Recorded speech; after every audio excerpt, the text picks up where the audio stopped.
And we're now officially live again. Hey there, everyone. This is Adam from Dice Scum, and we're covering a book that I'm gonna kind of subtly push as kind of the replacement for that No, series that created Mordheim, but said company that created it did things to it. don't worry, I got this. I'll do the pitch. Are you that poor sap that's gotten burned out from the same setting being used forever and ever? Are you a sad soul that's had their favorite Warhammer fan project be thrown into a fucking garbage compactor by the company you thought loved you? Well, boy, have I got a replacement Did anyone for you. wait, no. Did anyone ever think Games Workshop loved them?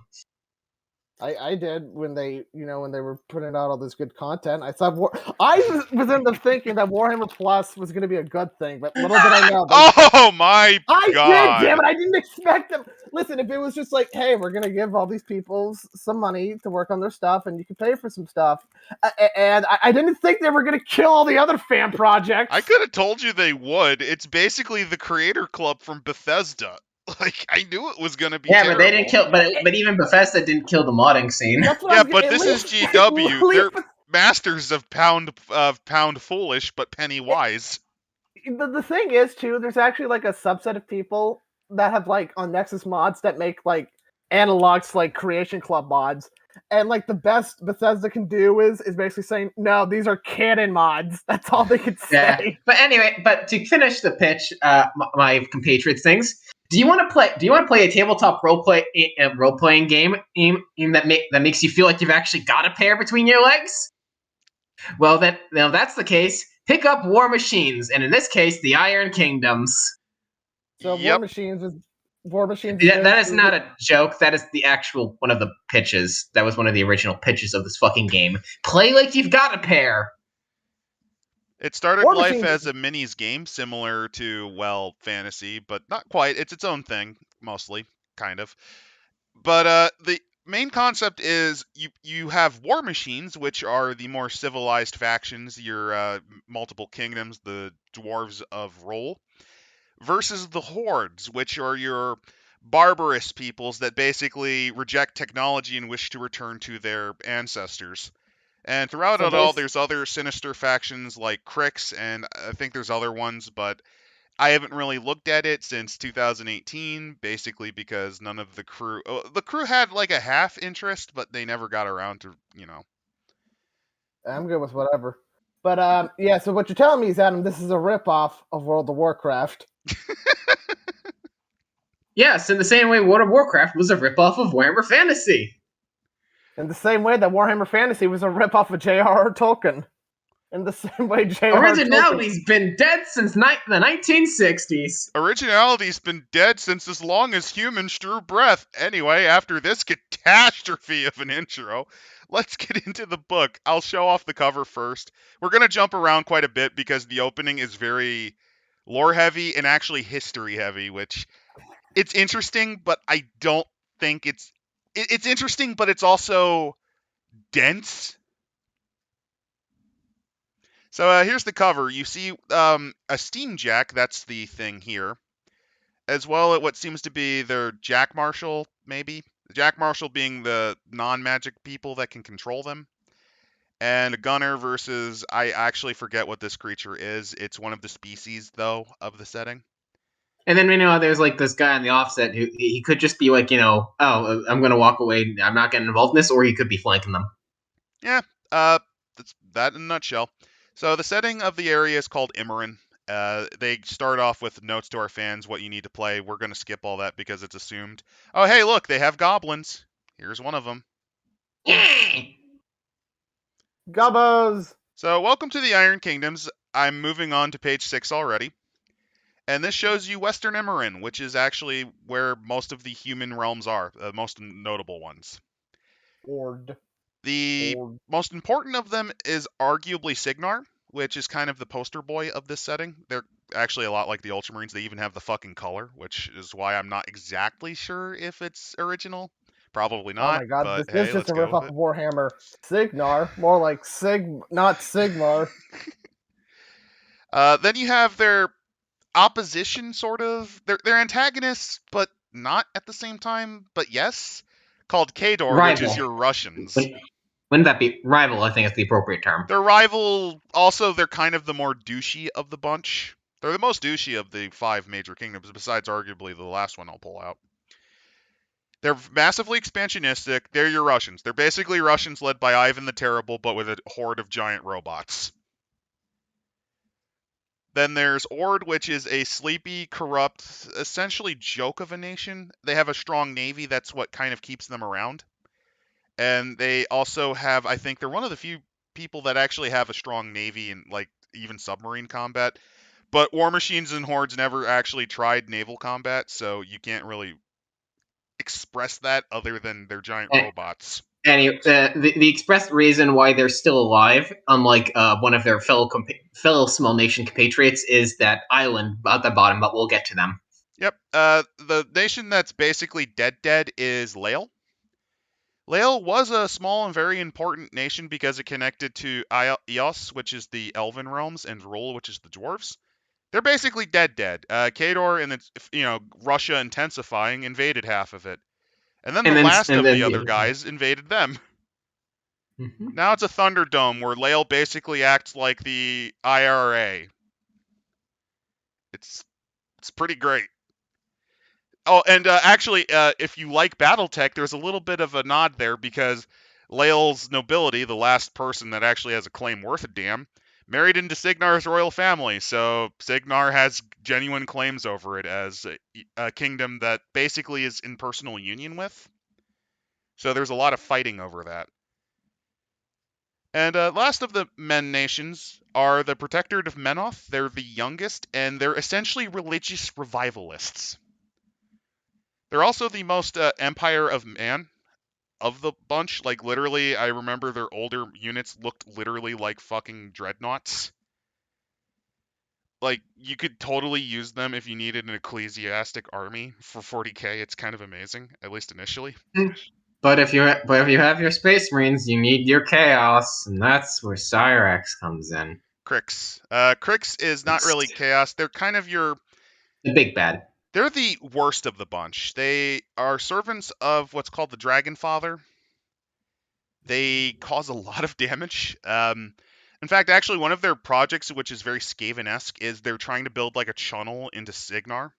Basically a giant underground tunnel. So that they can just straight up invade via land. Because they're mostly held at bay by... And this is why Ord is still important, because their navy kind of holds them at bay. Mm-hmm. And last but not least, you see the Bloodstone Marshes. That's more if you're into hordes. Basically, the marches are kind of the borders of civilization. There's a variety of races out there that basically reject technology and Magitech and want to return to Monkey. And here is one of the many mages of Signar, it looks like, casting a spell. And what the book opens up with is very dense prehistory and cosmology. Do you wish to learn about the creation and the primal gods of Menoth and the Devourer Worm? Oh no, mythology!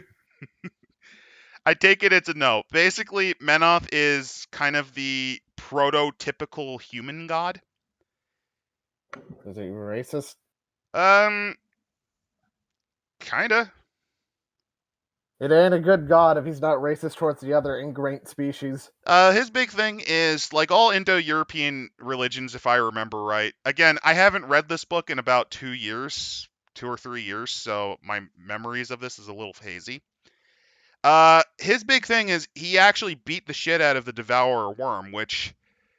That's kind of your equivalent of Tiamat, your form of chaos, the all evil, essentially. He managed to defeat it and essentially imprison it. And there's evidence of Menoth. Basically, these are things that prove that Menoth is around because, divinity is a thing, but it's not as strong as, like, in fantasy.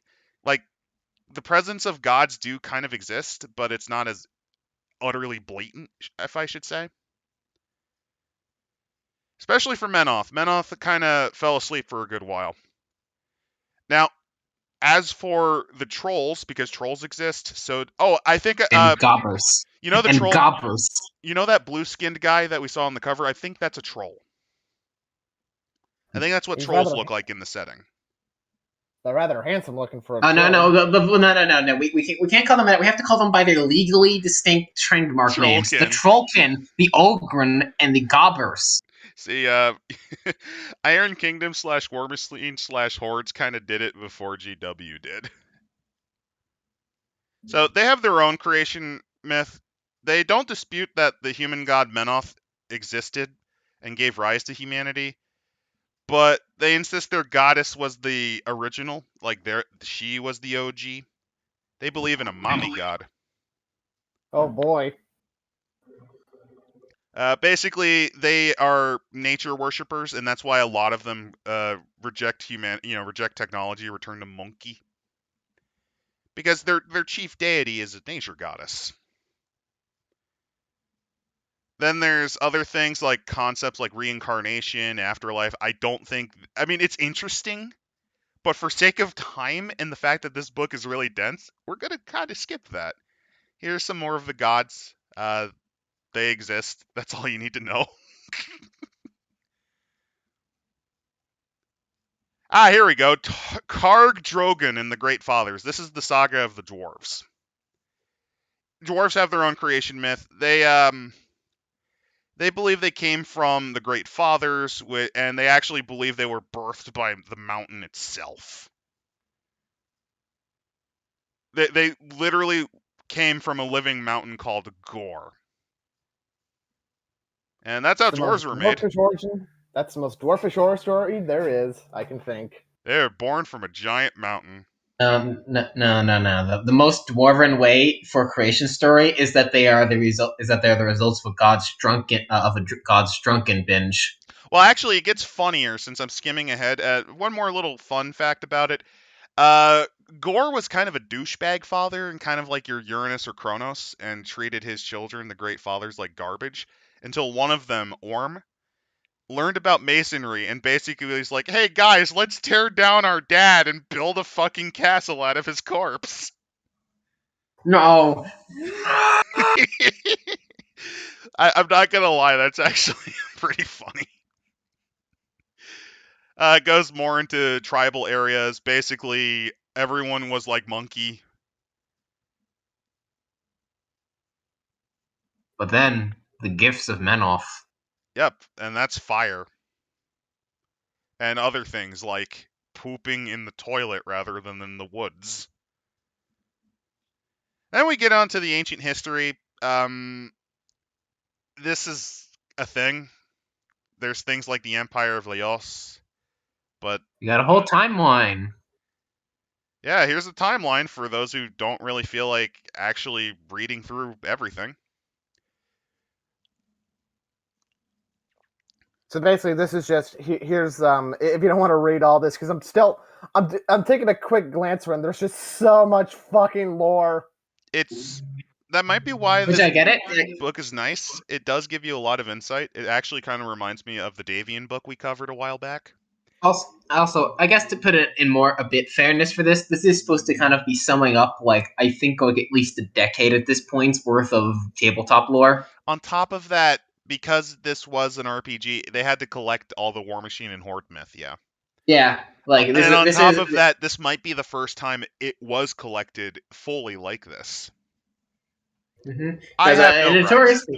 Because like a notorious thing that it seems to be a thing with a lot of gaming companies is that the previous writers of new editions don't tend to actually look on the old edition. They tend to. That's not true. They sometimes look at their old editions, but they don't look at the old editions for any other army books, for instance, like old army books.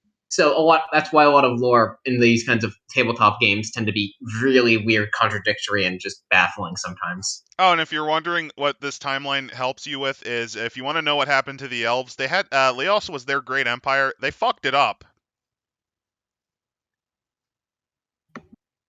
They basically fucked it up. They did something and created a cataclysm, and yeah, the elves ever since then didn't do well. Was it just like Slaanesh? Did they just have a murder orgy? Is that why it's all gone to shit? Let's actually find out what they did, because I want to see. Do they here we go. The cataclysm. The gods discovered in the passing of millennia there had been a thickening of the barriers between the afterlife and the world of the living. While mortal souls were light and insubstantial enough to pass through the membrane, the gods can only do so by expending a lot of effort. The Bridge of Worlds would allow the gods to pass to the planet whenever they wished. Its construction would be shared between mortal and divine, with half the bridge built in the Veldt, and the other half extending into the sky, directed by the gods. Basically, Leos did this massive construction, and yeah, it worked for a while, but it only worked for so long. No one's really sure what happened, but effectively they activated the Bridge of Worlds, and for a bit they thought it was gonna work, and the 8 gods entered the world, but as they were crossing, the bridge fucking exploded and killed several of them, and rendered the chief goddess of the elves utterly comatose, which is one of the reasons why they're doing so shittily. Talk about a big fuck up. What? And actually, since the Dragon Father is kind of important, I'll skip back up to explain him, because he's kind of still around from what I remember. He rules Crooks. So, dragons are fiendishly powerful monsters, and they were once thought to be embodiments of the Devourer worm. And they all originate from one entity, Toruk. And for the last 16 centuries, he's been worshipped as a god by those dwelling in Crooks. He's always been a part of the world, though he's never participated in the frenzy of fertility and generation that gave rise to life. They might not even be alive dragons. They don't breed or propagate. Instead, they possess immortality rooted in a heartstone. They have a phylactery. They do not live. They just are. Yep. And one of the things that, funnily enough, is that dragons were too much like their father. And because of that, there was a big dragon war where they tried to overthrow Toruk. Now, could you play dragons in the tabletop? Because I don't know why, but like I'm just imagining like what would be cool is like sort of looking out of the Warhammer perspective, where it's like you get to make your own dragon. Basically, I think that would be actually really cool, and you can make loads of money if, like you say, here you got to pay $200 to get the super cool dragon unit. I can see them doing that. That would be cool, and I know they have dragon units, I believe, for Crooks. The only issue is that and this is one of the negatives. No, this is one of the negatives of Warmachine and Hordes. You can't really create your own like commander unit officially, like legally. You have to use named characters, which is kind of dumb. It was probably done for tournament balance or something. That is literally how Warhammer is the big daddy. It's the your dude thing, and you're telling me you can't even do your dudes. Well, they need, in all fairness to them, I guess sometimes you need some way to stick out. I will give them this. Warmachine and Hordes is also a smaller scale combat, so it's still less awful on your wallet, even if their pricing's actually recently matched. Because I could tell you, back in 2018 when I was reading this, I kind of looked at Privateer Press's website, and they were noticeably cheaper than the dreaded. Like how much we talking? All right, so that's the Cataclysm of the East, and that's enough complaining about plastic crack that I actually personally have no stake in, but these two do. Well, mostly Biggie. Oh, well. It's mostly just him. So what happened is, after the Cataclysm, things went horribly wrong, and things happened. Things broke apart.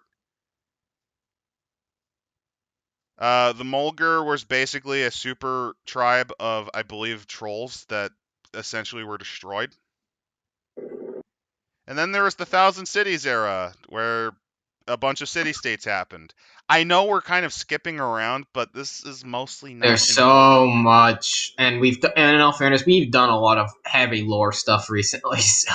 And it's fun, but we're trying to do this in one stream. I'd love to get into this, but we can't fully get into it. Also, come on, just look at some of these pages. They're literally just walls of text. So, the most important thing about the Thousand Cities era is that two human twins come about, and those are Moro and Thamar. Moro being... these two eventually become the replacements of Menoth in a way. They effectively become gods just due to their influence and forming a cult around themselves just from their actions. And while Moro is the more official one, he's much more liked. Thamar's whole thing is more the secret cabal of sorcerers and witches. Very much kind of the dark reflection of her brother. And they just did a lot of things. There's a lot of heroic things they did. They basically supplant Menoth as the chief gods that are worshipped by man. And then there's other things like Ascendants and Scions. There's the fall of Mord, blah, blah, blah. And what happened is basically these cults get into conflict with not only the former trolls / orcs / goblins. Actually, I don't think there's orcs. It's just trolls, goblins, and ogrins. They get into a lot of fights with them and also a lot of fights with the Menites, who effectively experience a religious revival because of these cults. And eventually they kind of come to a treaty in a way. And then comes the Clockwork Renaissance, essentially using magic and clockworks to make amazing things, like railroads and steamjacks, which are giant robots. In this little thing here, they talk about Crooks. That's the emblem of Crooks, the skull of a dragon. Yeah, they're not very pleasant. The Nightmare Empire. That is suitably edgy shit. Well, to give you an idea, Crooks is kind of a combination if you've fused Chaos. If you've used Chaos, the Vampire Lords, that's kind of what they are. Oh, and Sartosa, because they have a strong pirate element to them, too. And they're ruled by an immortal dragon who basically can't die. Unless you find his rock, which you're not going to. It's literally a Draco Lich. Yeah, good luck with that. And then, this is actually kind of relevant, kind of not. There was a tribe of people that came from across the ocean. You're not Vikings, called the Orgoth, and they utterly wreck. They utterly fucking wreck. And effectively, they have a lot of things go on. Massive amounts of enslavement happened.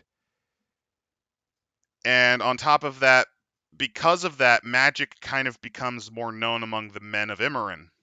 Humans and the other races didn't have access to magic, really. Not often. But because of Orgoth, they're able to. They're able to regain magic and eventually rebel against them. Then eventually gunpowder's invented, there's a big frickin' plague, and then the Colossals are built, the giant robots. Then we get to the actual era of the book. We're on page 39, and we finally get to the era in the book. It's so dense, every single page.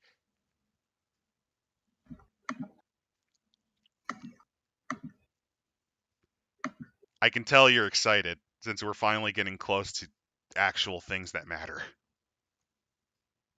So, So what happened is, let's summarize. The Orgoth invade. They enslave most of the people of Immorin. They also bring magic. Eventually, they're able to riot and rebel. It doesn't go well for a long while until they invent gunpowder. That allows them to kick the Orgoth out. And in the aftermath, the main champions and survivors are establish the kingdoms.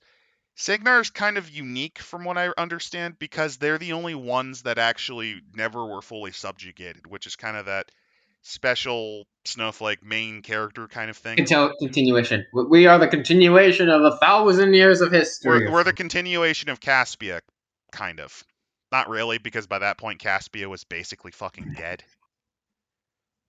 But close enough. So essentially after that, they get into a lot of wars with the Trollkin and the other races of the Hordes, where you had giant monster versus giant robot fights. And that's one of the appeals of Warmachine and Hordes. It's smaller scale, but It's essentially you get to recreate your Godzilla fights in real life. What was the Excuse me. scale again? I seem to recall that It's mostly skirmish level. Like you Oh, no, can I do meant the larger robots. battles, but No, I meant to the robots. they're like depends on the size. There's actual class types that they go into. Hey there, Holtz. I'm glad someone's watching this. Our pathetic YouTube channel. Our At least our one loyal viewer. Hey, two Coyote 16 of This is Able. Mecha Steam. Basically, this is kind of it. There's a reason I say it's basically Warhammer Fantasy. How big are they? It very clearly wears its inspiration. Let's say that. Fair, Well, we kinda suck Steamjacks things our usually lives. are, but Colossals are even bigger. There are colossal robots that you can awaken and basically use them to fight even bigger monsters. You mentioned the appeal, Adam. I also say the appeal of this is if you are if you're one of those poor bastards who likes to blow all their money on GW's giant Titans, this is a much more cost-effective way of still being able to play Mech Boys. Well, it's more like if you want to just sick an army of dreadnoughts, go ahead. So yeah, the Trollkin and Colossal Wars. Yeah, Giant Machine Roads and the Rise and the Trollkin were basically wrecked by giant robots. And actually, here's two Steamjacks fighting. That's Khador getting wrecked by a Signar mech. They don't show their Jack Marshal or their Warcaster, which you kind of need to make them actually operate right, but it gives you an idea of the scale because you can actually see humans kind of surrounding them and you notice how much smaller they are. The Grim Years of King Malagant. Do you want to know about Malagant? No? Fine with me. I don't know jack shit, man, about the setting. You're my guide. Oh. I'm like a blind boy. This is the wrong. I do like that picture. I do like that picture. I do like that picture, though. Okay, so in short, remind me again which page we're on again. I trailed off. I was looking at the pretty art. I don't blame you. We're on page 41. All right. I don't blame you. I'm trying to skip around because this is a lot of exposition. Mm-hmm. But to really make it simple, Warmachines and Hordes and the Iron Kingdoms takes place on a continent called Immorin, particularly the west parts of Immorin. Yes. There are several major kingdoms. The most important and the important ones are the Kingdom of Signar, which claims to be the sole descendant of the last bastion of resistance against the not Vikings, the Orgoth. There's Khador, which are the people of the north, ruled by essentially a czar, very ambitious, very much desiring to essentially rule the Iron Kingdoms as a full-on empire, very expansionistic. They're the closest to antagonists without being full-on evil, like they're opposed to most of the other powers. There's Ord, which is kind of your backwards mixture of Spain, the United Kingdom, and the pirates. They're very backwards, but their island fortress capital combined with their strong navy allows them to kind of survive. They're also the only, they also have war machines that can actually go underwater. They specialize in underwater combat too, so they can use ambushes to like rise from the rivers. There's Lael, which effectively is a mixture of the Polish resistance and the IRA, because their nation is completely occupied at the moment. They're currently trying to get Signar to get them their shit back. Then there's Menoth, which is essentially the Empire of Man. You have your own. They're basically a holy state ruled by a pope that worships Menoth, the chief creator god of the humans. And there's the dwarf state of Rule and the elven shitfuck nightmare of Eos, because they're dying out. Because they built a giant bridge that utterly fucked their own divine pantheon to the point where most of them are fucking dead. Oh, and also there's an immortal dragon lich monster that lives on an island, and he has an army of undead pirates. That's kind of important too. and he's plotting to essentially rule the world because, he's the oldest dragon. He's the original dragon, and he he will be, and this world is his. Big bad. He's the big bad. And last but not least, you have the hordes out in the east. They're kind of they worship a nature goddess, and they wish to return to monkey. They breed giant monsters, which the giant robots fight.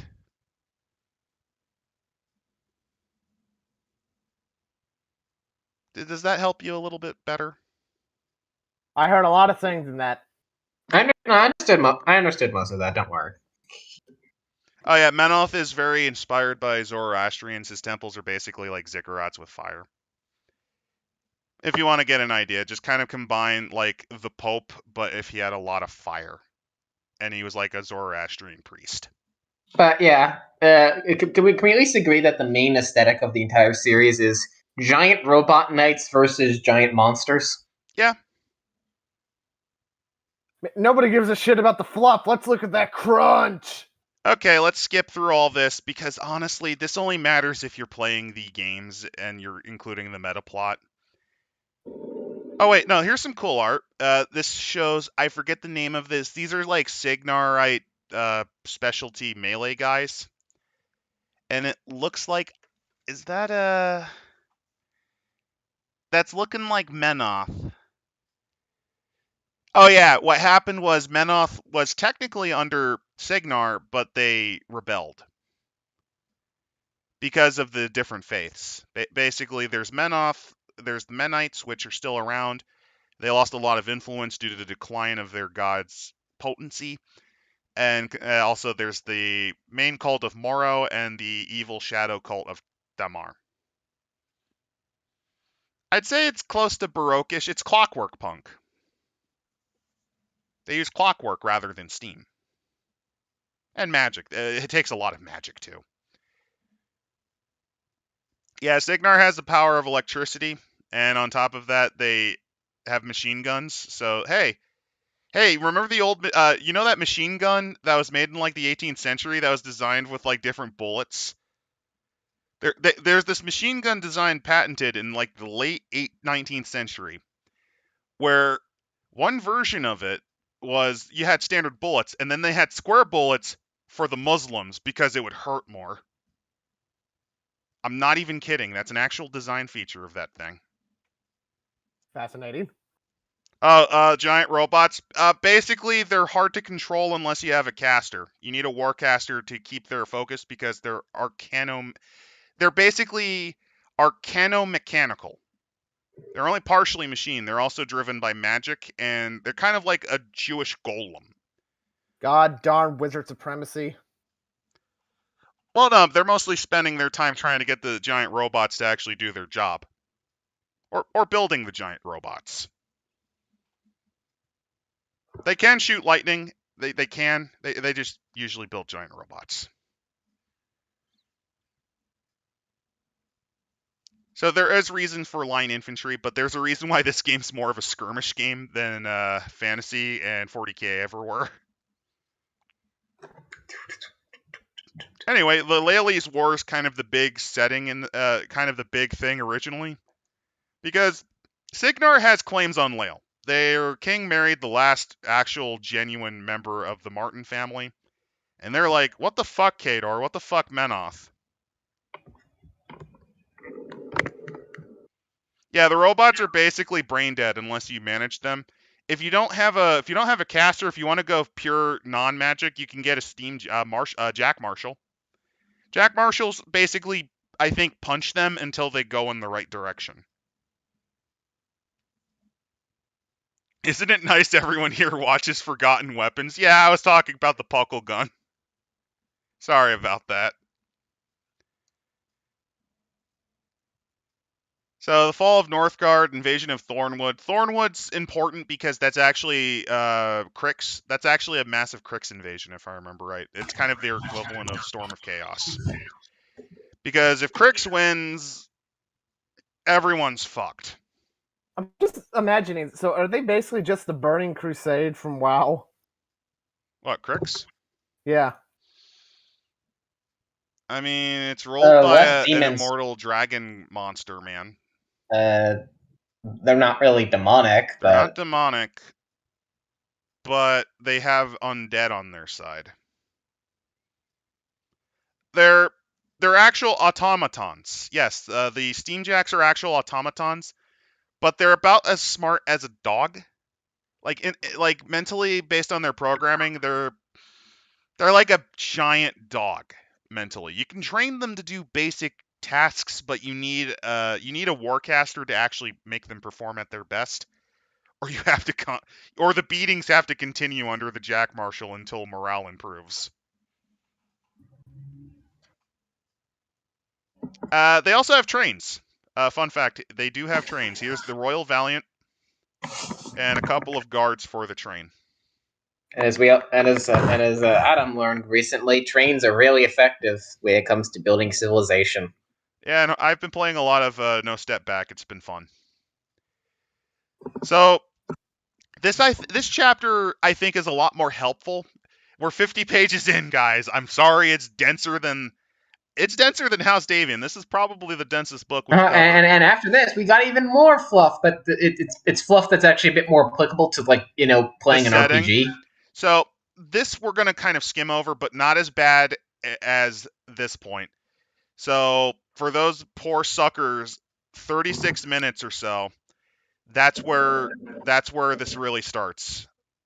I'm sorry, I'm operating like current year cartoon animations where you have to wait until season 8 to get anything good. The true Demon Souls can now begin. Anyway.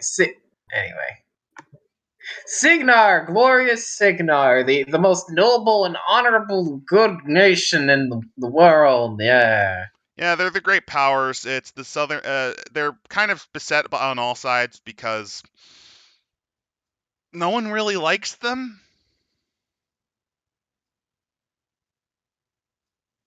Like, they have a good king, but they're rapidly modernizing, and they kind of have a very strong dominance economically. Yeah. Also, and a bit of an unusual thing, they're because of their heavy industrialization, they actually have, like, for instance, their cities have like millions of people living in them, or at least 1,000,000 can have at least 1,000,000 people living in them. Yeah, they're actually hitting an industrial boom. Like, they're kind of hitting the 1850s.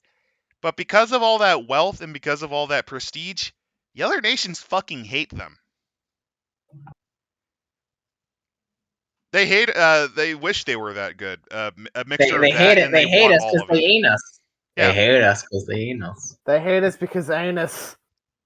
And it's divided into a series of duchies. The main one, and this is kind of the crown land, is Caspia, which all you need to know is that it's that center because that's like the only part of Imran that was never conquered by the not Vikings that taught them magic.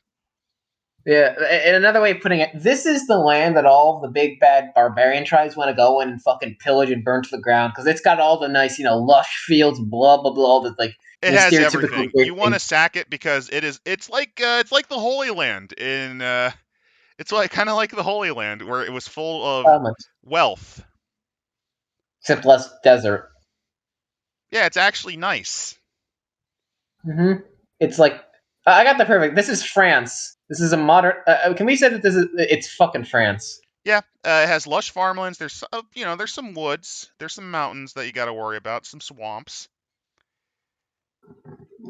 Their king's good, but well, they're surrounded by everyone that wants to kick their ass, basically.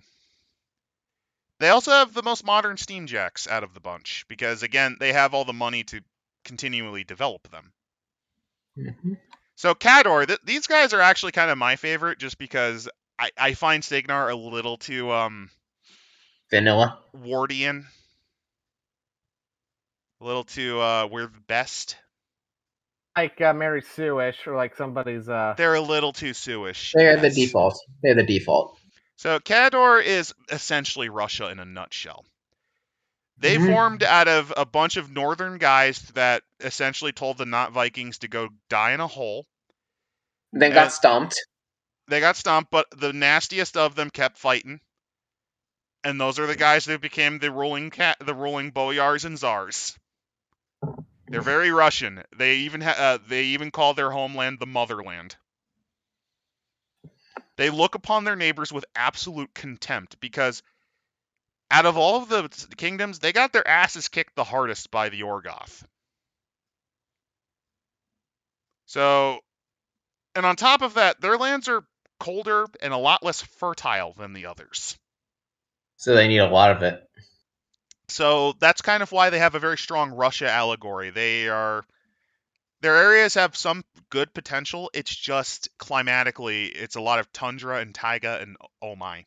We got a straggler. Get out of here. I'm sorry, Halo is calling. Get out. Fuck off. We're watching. Oh. We're hanging out. We're doing Kador. We're covering the Iron Kingdoms, buddy. Oh shit! Hold on. Get out of here, you loser. No, Yeah, I'm nobody doing loves that. And you. that I've is a always been point. interested in this. For those of you who wish to join the Discord, please put in the Discord invite link. We have a Discord link. Yes, I think it just And unless posted you it. want me to be a he-who and reveal every embarrassing detail on that Discord, which you're going to have to read via joining. Nuke, or put the fucking. If you're gonna do I the thing, am, put the but link it's not in letting the me. chat. I think they're like. I think it won't let us. It won't let me for whatever fucking reason. Don't worry. Guys, you'll see our pretty faces and I'll have to add tech. Yeah, You get to just see our pretty faces. can you just put that like in either the description or just post it yourself, Saddam? We need these beautiful people in here. We need Hold all on, two maybe of I you. can create an invite.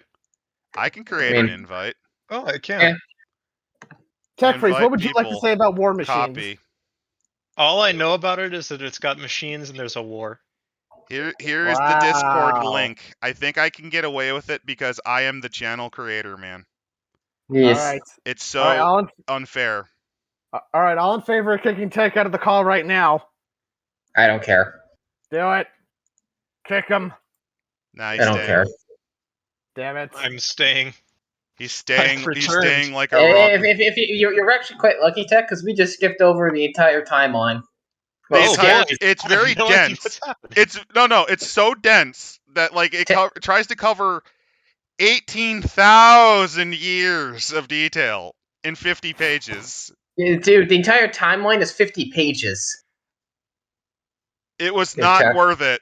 So instead, we're going to cover the nations, which are a lot more interesting. We wanted to cover things that were actually more applicable to actually playing the game. So with that in mind, let's get back. We're covering Kador. You just missed Signar, which is the Ultramarines Mary Sue's. They're very they're very industrially developed. They are very cultured, very farmy.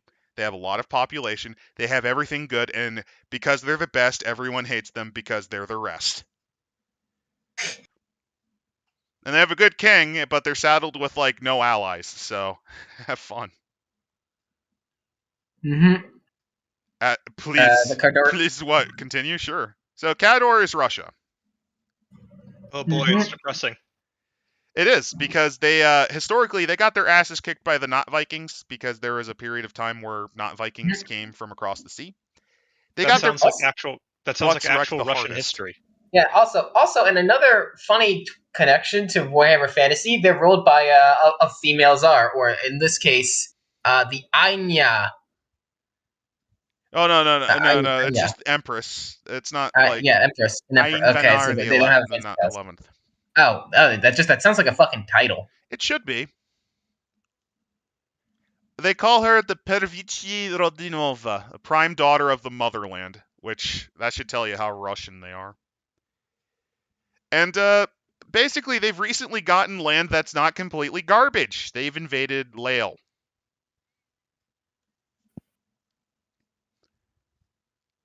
Lael is a small kingdom, but like they're Signar's only ally. Mm-hmm. Effectively, what's happened is that they're going through very Russian things. They're desperately trying to crash build their industry. Mm-hmm. But they still got serfdom. Are they going to Essentially. go for a 4-year plan or a 5-year plan? Yes. Oh boy. No matter what it takes, no matter how many bodies, they're gonna do it.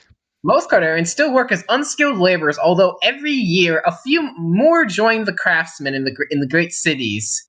He's as in the assemblies as professionals, and innovative as any of their Siberian counterparts. Also, military service is a legal requirement of every man and women. There's a reason why Khador can literally drown everyone else in their own dead. They're the only one with a service by requirement, military requirement. Again, very Russian. So here's it's called Divided Lael. Lael's dead. It's fallen and fragmented my ass. Effectively, what happened was Khador invaded and kicked their ass. Because they were weak and they could. Also, Lael is noticeably nicer than most of Khador. That's actually the big reason. Mm-hmm. And what ultimately happened is that it is kind of right on that front line between the other wars. It's right in that borderline between Khador and Signar. I just realized when this is Poland. broke free. This is Poland. They're effectively Poland, yes. They even mentioned at the beginning that their so-called ally to the south nabbed a bit of their country when the rest of it got taken. Yeah. On top of that, there's a point where most of them have given up. But there's those that haven't.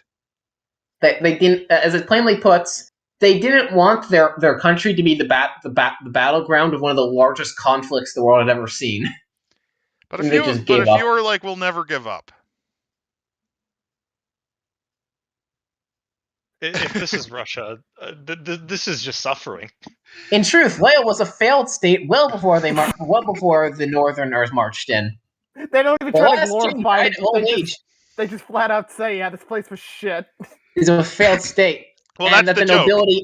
That's the joke. The Laeli's resistance were like really heavily upselling how good it was when Lael was independent.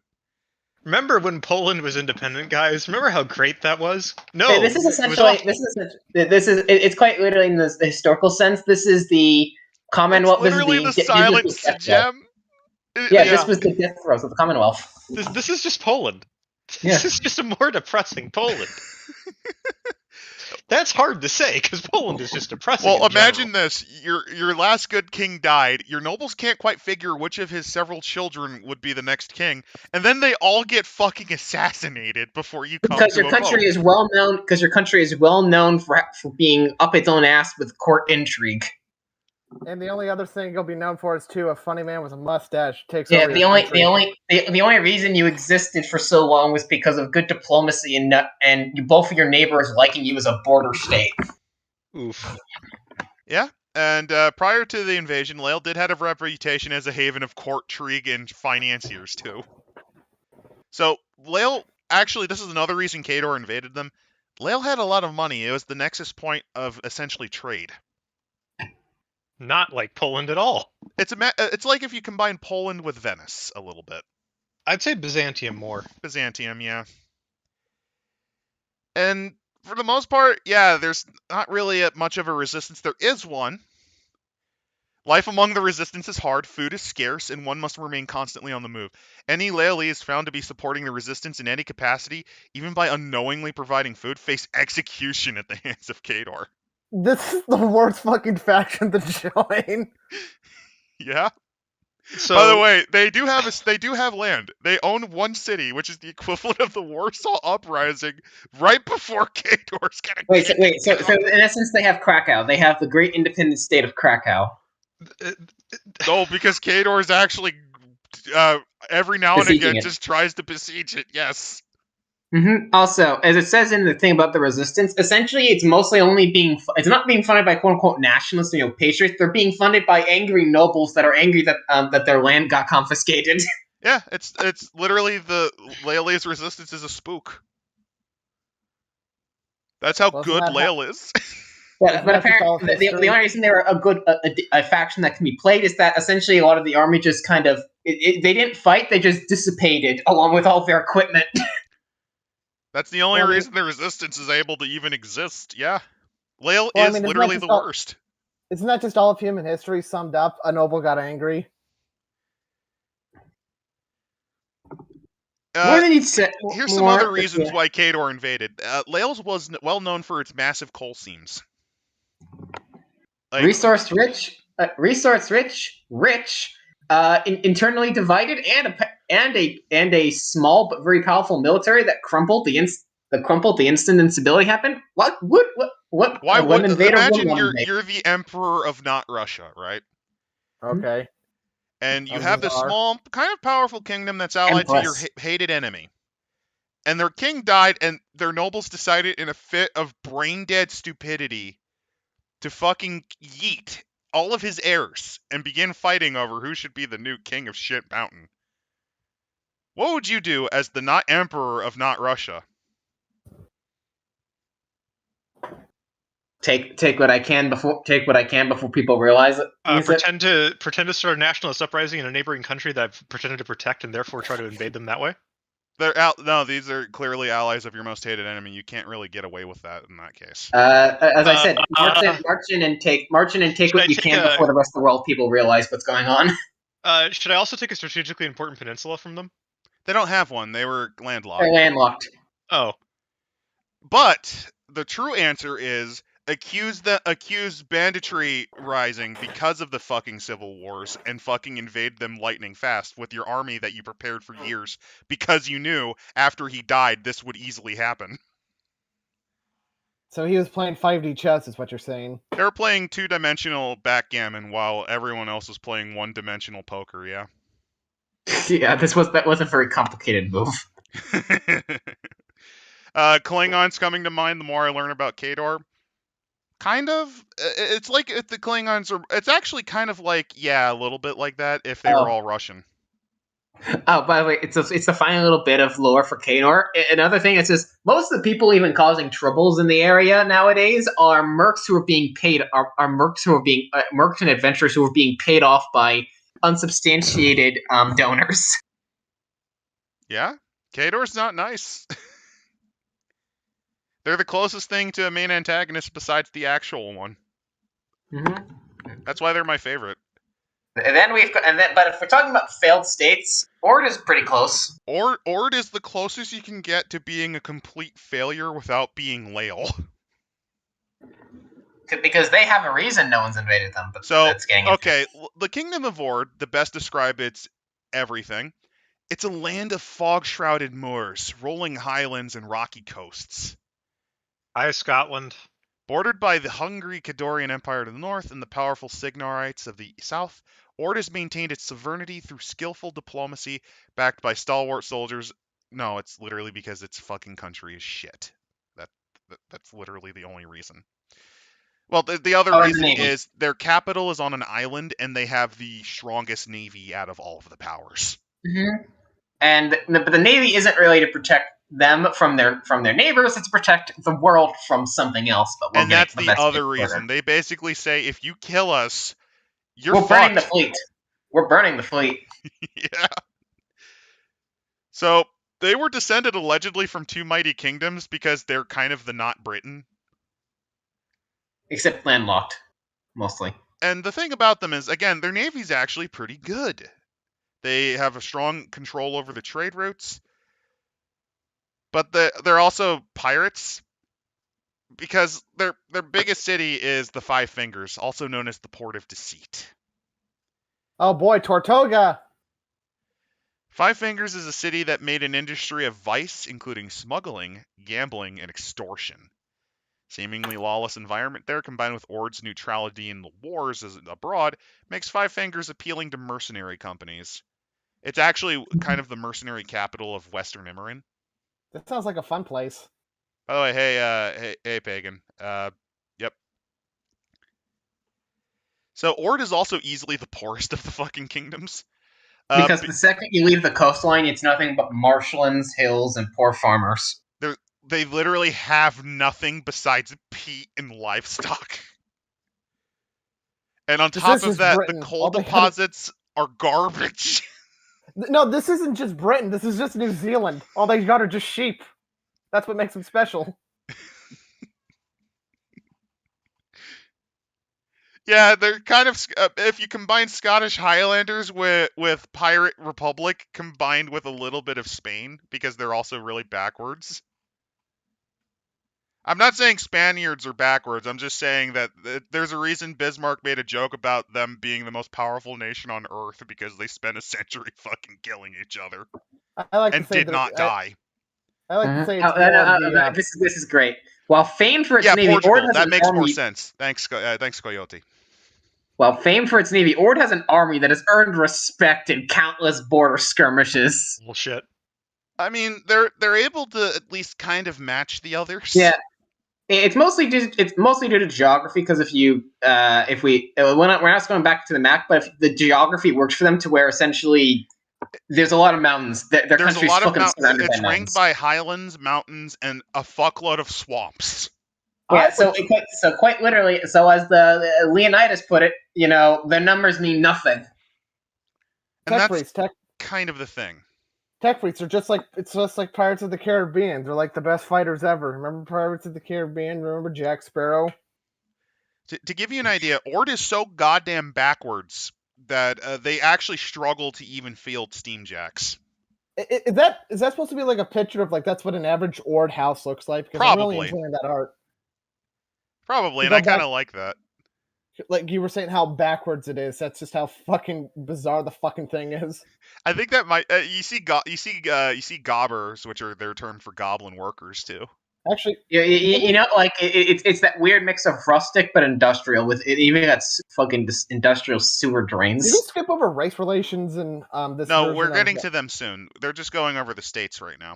We're going over the human kingdoms first. Yep. Basically, the border's the only reason that they're around. Their current king is known as the Baird, but he's also known as the Bandit King. Because officially, he's kind of like William the Troubadour, a very patron of the arts kind of guy. In reality, the motherfucker makes so much money off of illegal pirating and other shit that he's basically a giant fucking bandit. You mean like our founding fathers? Where half of them were involved in illegal smuggling? Yeah, but also includes human trafficking, embezzlement, and you have a finger on every pie. Imagine if your king was also Don of the Mafia.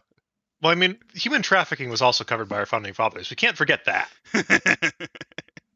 Also, he had the gall to do this all while raising taxes. Yeah, that motherfucker. Oh, another fun thing is he plays at being a dummy. He pretends he's just a wine-soaked, womanizing moron. In reality, no. Like, he fakes it all. He pays complete attention as you underestimate him. I feel like it would be cause for a peasant uprising if everybody thinks you're an incompetent retard. But the thing is, he's not. He fakes it. He fakes being... I know. He's like Bruce Wayne, if Bruce Wayne became a mafia man. But if I learned anything, it's that optics are everything. Yeah, but I'm pretty sure the majority of this country, which lives in the fucking hinterlands, they're too poor to resist. The people on the coast are too rich to care. And on top of that, basically, this guy is responsible for keeping the nation pretty much neutral. Because every time one nation, usually Khador, but sometimes Signar, tries to make a move, he's like, do you really want me to side with the other guy? And if they insist, do you want me to burn the fleet so that the undead dragon god brings his horde of guys over so that they destroy everything? Because that's the thing. Ord has the nuclear button.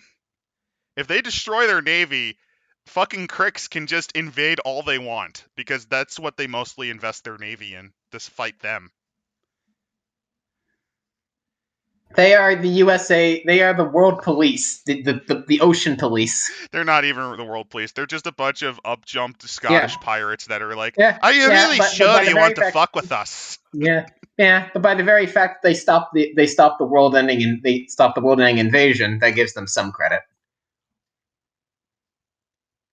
And here we go, the Protectorate of Menoth, or as I like to call them, Imperium of Man. There's a very strong, religio. There's a really big Crusader strong, state. Yeah. Well, they got the crossing going on, so that was pretty evident. Officially, they're still. I think officially they're still Signar. They're still part of the Kingdom of Signar. Kingdom of Sigmar, yes. But unofficially, the Menites have basically said fuck that and are actively civil warring against them.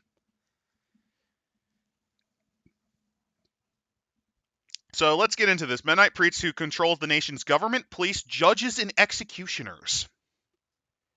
The ardent believers view themselves as the last bastion of the true religion of mankind and see all around them examples of heresy and blasphemy. Nation and faith are inseparable, and they are part of a key moment in history when a great crusade has been called to bring the wayward back into the fold. This doesn't sound familiar. Essentially what happened was there was a big civil war in Signar because Signar, unlike most nations, still had a strong Mennonite minority. And effectively the treaty was that there would be areas of Signar that was essentially somewhat autonomous, and then the Mennonites took advantage of that. So here's some more details about the Protectorate. They have a unique culture centered on a strict caste-based theocracy. While the Mennonite priests like to think of their role as an extension of ancient beliefs, their theocracy is uniquely modern, as a uniquely modern invention, and includes reinterpretations of the sacred texts. The leaders of this nation are both more fanatical than the Mennonites of recent past and pragmatic when it comes to making use of things. They're noted for their strict laws on controlling every aspect of its citizens' lives. Within the walled cities and fortress temples, Menoth's will is law, and meant to govern all mankind, honored above all else and followed without question or hesitation. What's this from? I've never heard of it before. In past decades, the Protectorate was heavily taxed by Signar, but, they're independent now, because screw that. More treaties. This is just details between them and Signar, because Menoth fucking despises Signar. In fact, actually, they see them as the first step to essentially their great crusade to cleanse humanity of the heresies they've adopted. And what they did was they silently stockpiled weapons and then, do as you do. Use them. And actually, they're kind of the current people invading Lael as well. Everybody hates Lael. Everyone hates Lael. That's the motto of the Iron Kingdoms. Being Poland is suffering. So, how do you think of the actual Iron Kingdoms themselves? Because I'll admit, I'm sorry we had to really skim through the history, but it's so dense. I'd say it's a pretty decent adventurous world. Well, there's a little more. There's nations beyond the Iron Kingdoms, like Crooks. Mm-hmm. So I know, but if we're talking about places that you probably won't get lynched for existing, and you don't have to poop in the woods, it's okay. I think it's pretty neat. I mean, I don't know if they ever made a Horde supplement. I think they probably should have. They probably have.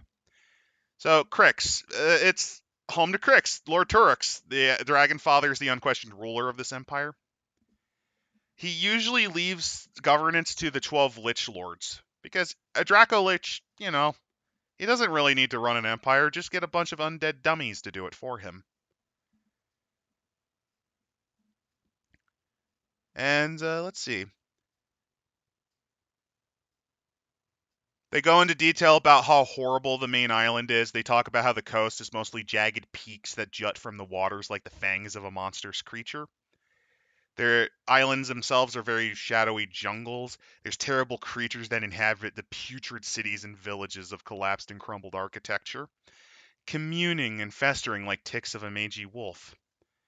Though Crooks is the home to Lord Toruk's undying legions, its black cities house desperate, disposed mortals attempting to eke out their lives within the borders of the Nightmare Empire. In these wretched places, the weak survive at the mercy of the strong, and the strong have no mercy. So, effectively, it's chaos combined with the undead. And fun fact, the priests, you actually can worship the Dragon Father, and he will bless you by slowly undeadifying you until you become a lich. Oh, liches are a thing in this? Yes. Yeah, we mentioned it's only like we mentioned it 3 times. Oh, Yep. Jesus. They're basically priests of the Dragon Father that slowly become more and more undead because he himself, well, what is life to a thing that always is? Basically, dragons are kind of eldritch in this setting. Death means nothing to them. Being means nothing to them. Time is nothing to them. They are. They are, will be, and always. That's how they are. And, well, because he's an immortal dragon that doesn't really understand anything like time or quality, he doesn't care. His realm is suffering. Like, you think Lael's bad? Being on Crooks is even worse. Oh, and if you want to further compare them to fantasy, they have Skaven tunnels because since they can't get across the ocean because of Ord and Signar's navies and Kador's navies, they're digging underneath to try to get around that. There's Eos, which is basically the remnants of the elves. They're a hermit kingdom. That's all you really need to know. They're a hermit kingdom because the elves basically suffered hard. They tried to build a stairway to heaven, and the stairway exploded, killing pretty much their entire pantheon but one. And now they all have and now they're all dying. Basically, if your gods die, your race suffers. Like, your gods die, your race goes with them. Wow. Because you are tied to them. So ironically, if Menoth is actually killed, humans die with him. Same with the Earth Mother of the Trollkin and Gobbers, and I forget what the other one is, Ogrins. They fucked off, so who knows where they are. They're currently stuck in the Veld, which is their version of the heavens. So yeah, the elven realms are suffering. And I believe there are some elves that actually are even more hermit-like and like even more like filled with hate. They're like, but where there are elves, there must be dwarf. Beardless dwarves, actually. Yes, dwarves in this setting are beardless. And also, dwarves in this setting, they're fine. They're doing just fine. And they get along with Ogrins too. Mm-hmm. The dwarves claim to have the oldest and most stable civilization in the world, with records dating back 8 millennia, with nothing of great note happening. That's kind of all you need to know, yeah. They are there. Things are not shit, which makes them stand out like a sore fucking thumb. Basically, dwarves in Imran are kind of the opposite of dwarves in every other setting. They're not the fallen empire, or I think they've. I mean, in the same sense of all dwarves, they are there and they always will be there, and they don't really change even after thousands of years. They haven't changed culturally, societally, and not even technologically that much. Yeah, they're just chill. I mean, they've adapted technology as you do, but to them, it's all fine. They're basically completely okay with it. They're Switzerland. They're Switzerland, and on top of that, they have a basically strong clan environment. You know, they really emphasize the dwarven clannishness. And if you're wondering, Ogrins, basically the Ogrins of Rune have actually been completely integrated with them. So, again, dwarves are weird, and that's a good point, Nick. Yeah, elves think that human magic is causing their deaths. The elves are suffering, and they are filled with hate. I bet the Yumis are behind this. There's a reason they basically live in fantasy North Korea. With elves. Around elves, watch yourselves. You're joking, but yeah, I mean, humans disappear if you go to their realms unless asked. I always like it when you can discriminate against elves in your setting. That's always fun. Yeah, again, dwarves are chill. So here are the people of Western Imran. Humanity is divided into a bunch of things. Caspians and the Sulese, those are Signar. They're the ethnicities of Signar.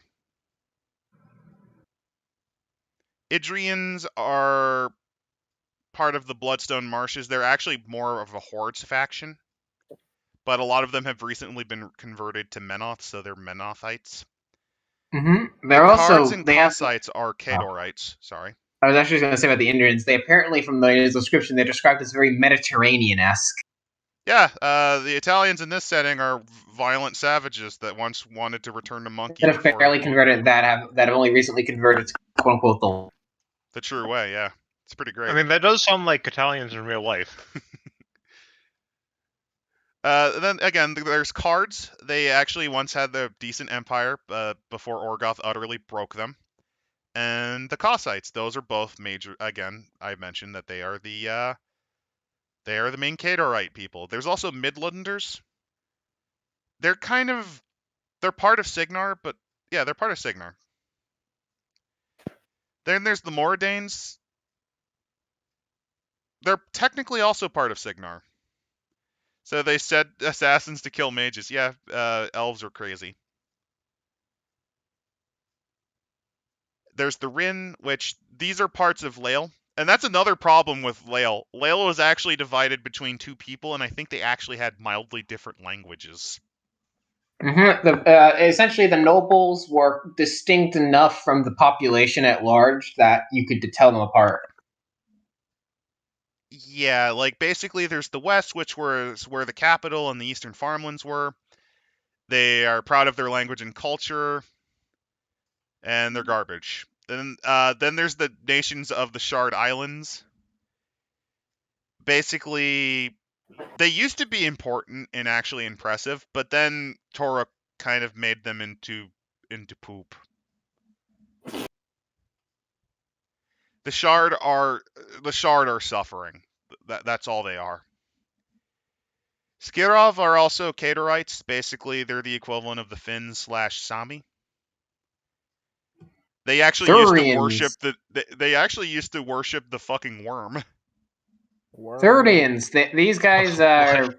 The worm is the source of chaos and destruction in the setting, so they actually were devil worshippers before. Oh no! Khador kicked their asses and converted them. Are we in an alternate Werewolf the Apocalypse timeline? If Menov burned the worm into a coma. It is said that I think it's sometimes thought that dragons are shards of the worm in this setting. So Turok might be the largest fragment of the worm. Oh boy. Are you ready to play a Black Fury game? Said. Are you ready to go on the Black Crusade? If you're wondering, the Thurians are kind of your Catalans. They're divided between Ord and Signar. And the Tordorians are the main ethnicity of Ord. Or at least at the north. Most of Ord, yeah.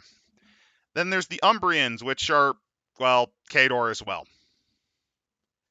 There's other human ethnicities. They're mostly seen further, east. Mm-hmm. And here we go, the non-humans. There's the Gobbers and Bolgrin. These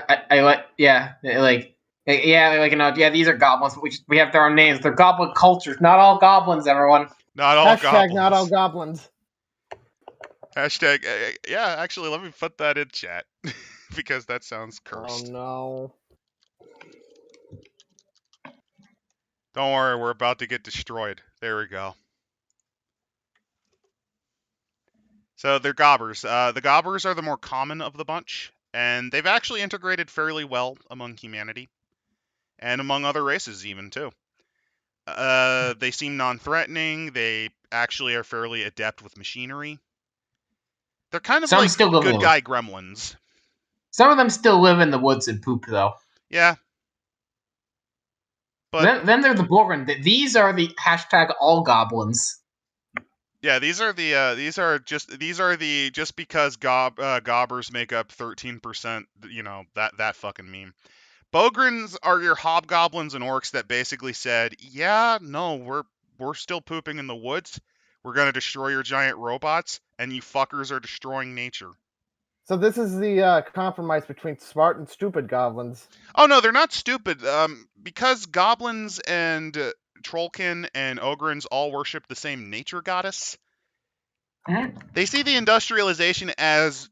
They're essentially werewolves in that respect, too, Tech. They see industrialization as the death of Cain, which is the world. Also, as this wonderful little tidbit, they are noticeably more prejudiced than their cousin race and find it hard to live amongst other people. Goblins? Yeah, they're the Bolgrins are racists. They're just flat out racists. They often hire themselves out, by the way, to Crooks because, hey, the undead are awful, but when you're undead, you don't need an economy. Then they're the trolls, or trollkin. They basically poop in the woods. They're very Mongol-like. And these are the leaders of the hordes, essentially. Mm-hmm. They are so disparate and scattered of a people that it's not even, like, you can't accurately kind of sum them all up completely. Oh, there's also the Scorn, the samurai-like invaders from the desert. Did they actually mention them? They mentioned the, let's see. They mentioned the Radiz and Sinari. I'm looking at a picture of them right now. They look like Yoda crossed as a crocodile. Sounds amazing. Rural folk, those are dwarves. Dwarves are dwarves. It's fine. Oh, Gora. Ogrins are...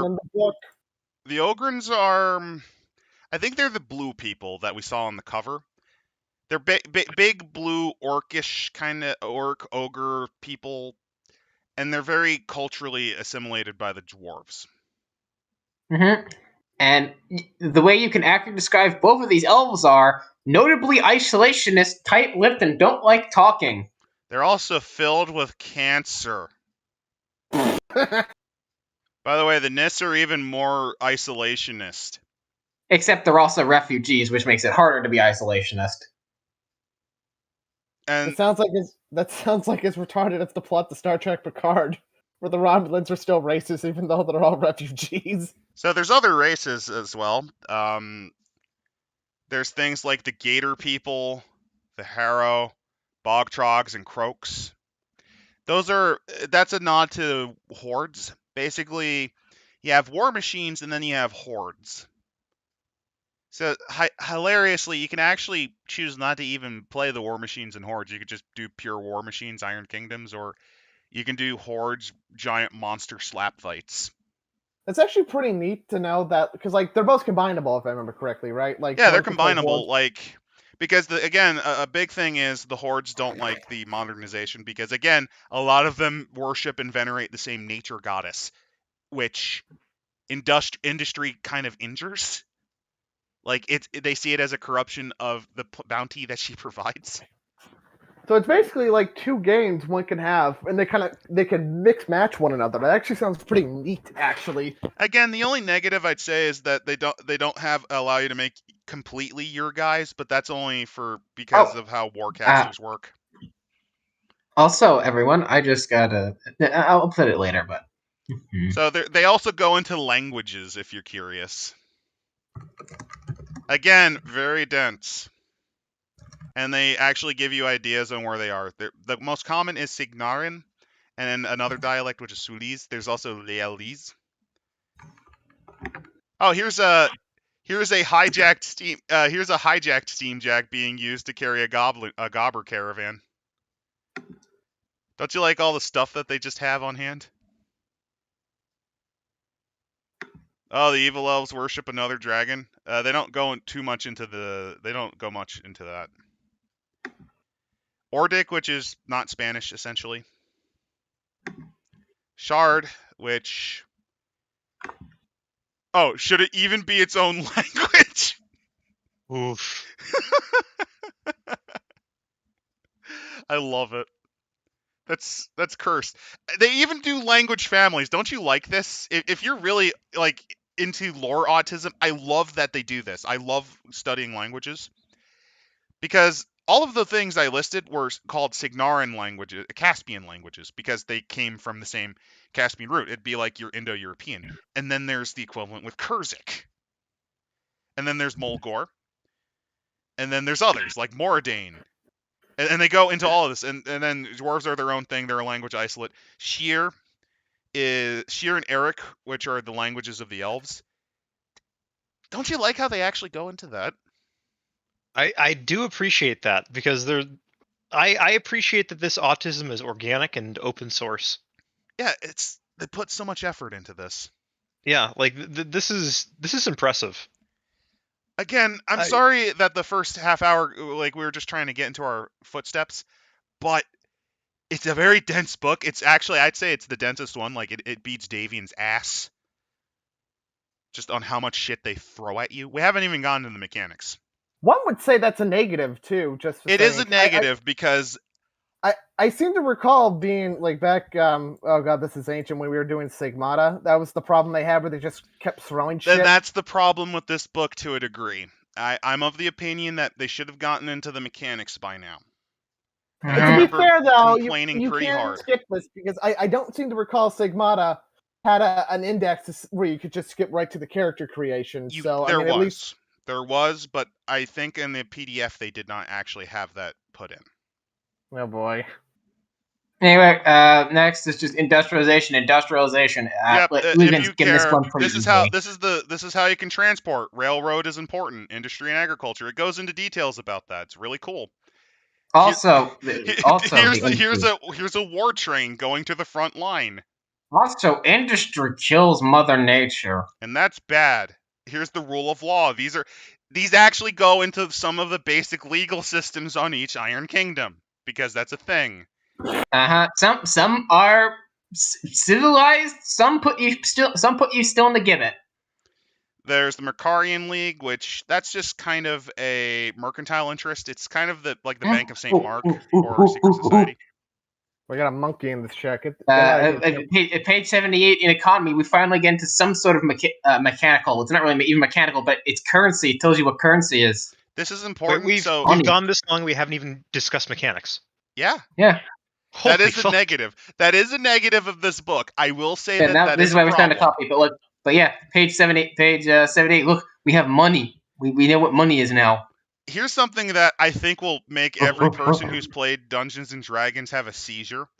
The national coinages, their crown names, the metal, and their actual value. Bruh. I love it. Yeah. This sounds like the BattleTech where they've got like all the images of all the money in some of those house books. Leonese coinage, no longer minted and rapidly deprecating. Yup. You like how Lale is so fucking garbage their coins are even being rejected now? Well, they don't exist as a nation. They're only worth the gold or silver used to make them. Such is life as a Western Slav. Yep. Military service, how each nation does their thing.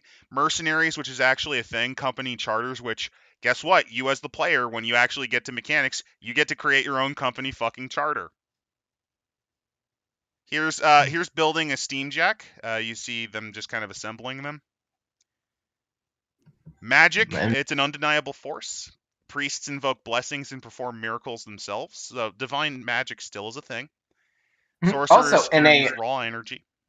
Also, they get into the magic of the other races, and an odd twist: the Trollkin, the big blue, the big strong blue people, they actually have a pretty good intuition towards magic in general. Yep, Trollkin tend to favor magic. Oh, and if you're wondering, Thamar, despite being kind of the evil half of the two twins, basically she's also the mistress of magic. It's one of those unfortunate things. Magic has a little bit of that going for him. And there's different types. There's your standard priests. That's something. They have divine magic. Sorcerers, they have intuitive magic. A lot of Trollkin are this. They just basically sorcerers are those that have the knack, while arcanists are those that have to study. And then there's just alchemists, which they like to make boom. Yeah, gun mages. They just make boom. And then last but not least is necromancy, which is the oldest of the human arts, but it's also the most hated, obviously. Skeletons! And also infernalism, because yes, you can commune with the devil. Alchemy and apothecaries, mechanica, yep. Oh, here we go, Steamjacks. They are one of the most modern mechanical wonders. Their impact is far-reaching, and their use has revolutionized warfare, industry, and agricultures, because this is like BattleTech in this respect. It's not just giant robots for war. A lot of them are used for farming and heavy labor. That sounds a lot like BattleTech. There's industrial mechs and agromechs, and that is one of their main purposes. In fact, actually, that's one of the big thing. This is why Khador has a bunch of fucking mechs. A lot of them are often used during war, or are often drafted in wartime. A lot of a lot of lumberjacks and fucking farm jacks are hijacked by Khador into their army. They're serving the nation. I'm not even kidding. That's something they do. The nation calls. The nation calls for them to literally bring in these industrial and farm robots to punch things.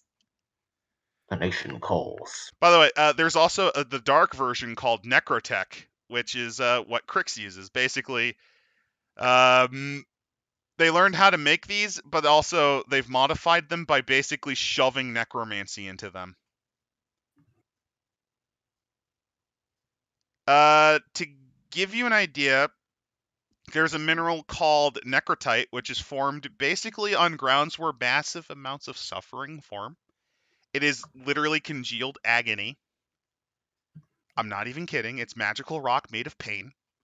Magic pain. It's magical rocks made of pain, and that's what these things are powered on. Oh, you mean so Pain. they're just kidneys? They're kidney stones, is what you're saying then? Yeah. Magical rock made of pain. And exactly what a Warcasters, kidney and this is stone kind of why I think they made them, all named, but they're kind of the key to a War Machine's army. They're the ones that actually can move these things and have them do things. Religion, I think we're going to skip this because you guys don't fucking care. We covered this. This just goes into big details about the Church of Morrow, the Thamorite cults, because, a lot of secret cults, a lot of secret mystical cults that may or may not worship devils. The Temple of Menites, they basically have a very Zoroastrian flair. It's basically if you combine, like, Catholicism with Zoroastrianism. There's the Cult of Cyrus, which is the basically they're like, well, let's insert the Cult Mechanicus. That's what the Cult of Cyrus is essentially. They're literal tech cultists. They worship the machine. The machine moves.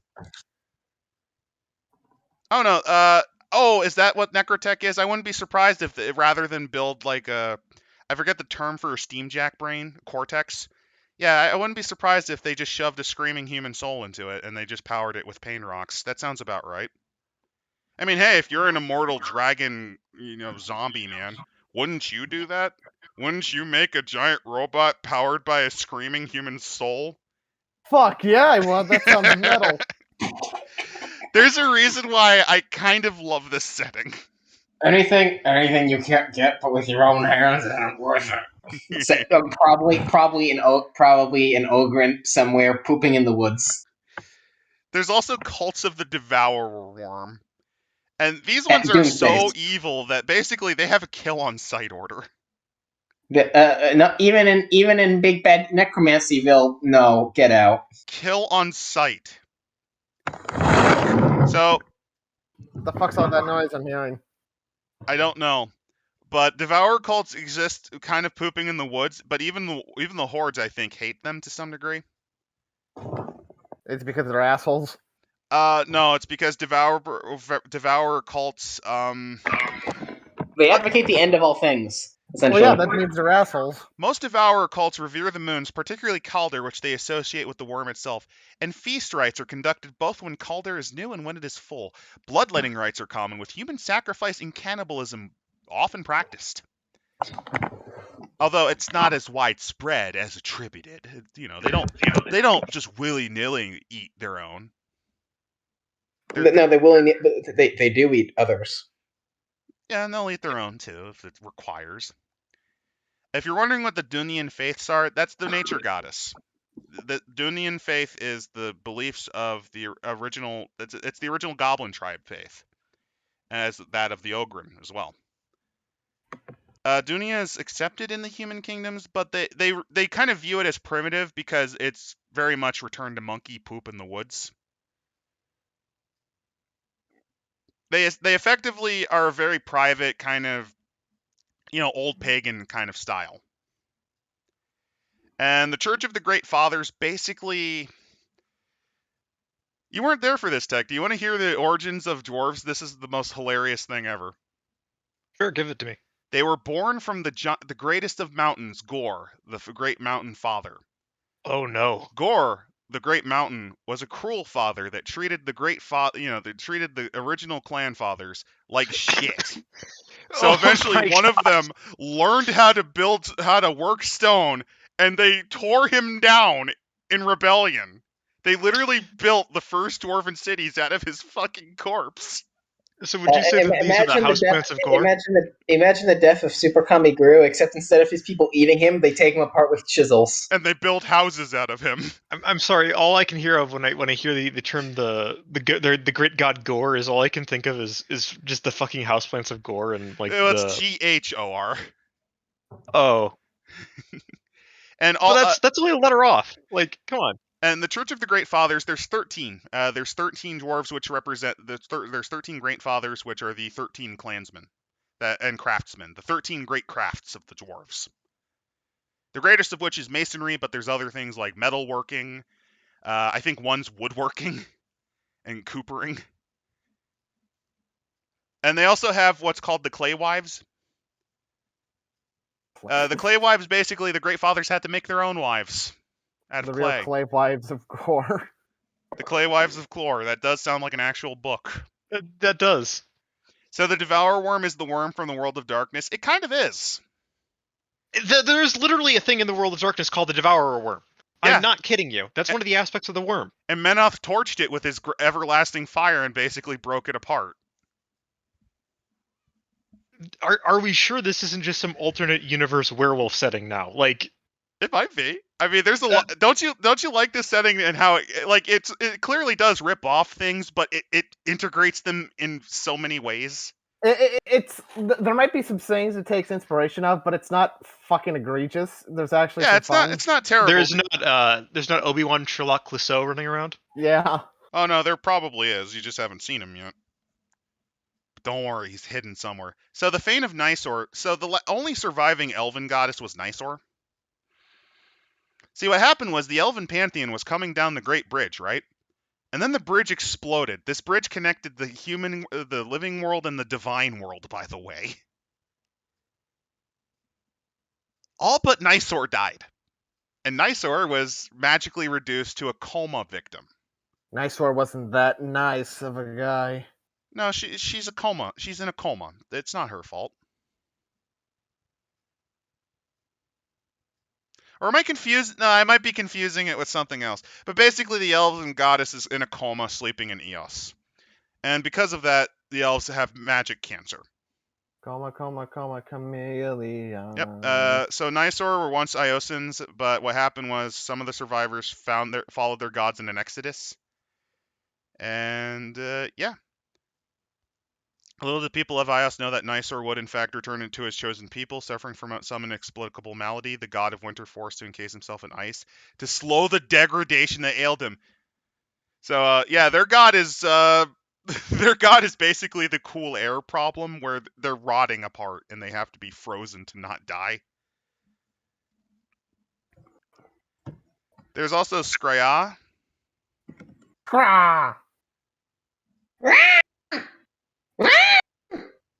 That's exactly what it's. It's just the bird. There's the three sects of Skry'a. That's another elf thing. Oh, here's a great piece of art of another Steamjack and two people. Swords are still a thing. You can also notice that it kind of glows a bit because they're Magitech swords. There's technology in these swords, guys. We have technology. Yep. What the fuck are you doing there? What? It's called hard work and effort to make your world building work. Oh no, what they did was they took a bunch of cool ideas, but then they actually made a mostly coherent concept out of it. So anyway, we're in the mechanics. It only took us this fucking long. Almost over 100 pages. Hey, so, at least we had fun along the way. That's more we can say than we had fun the moment we got out of the massive dump that was 50 pages long. That is a fault of the book, and that's why I'm not putting it as amazing. So character stats, there's primary and secondary. The primary stats are physique, agility, and intellect. Physique is your physical. It's how tough, healthy, and physically durable you are. And it's divided further into speed and strength. Those are secondaries. Speed's how fast, strength's how strong. Agility is your reflexes and nimbleness, and it's divided into poise, which is your hand-eye coordination, and prowess, which is your grace and balance.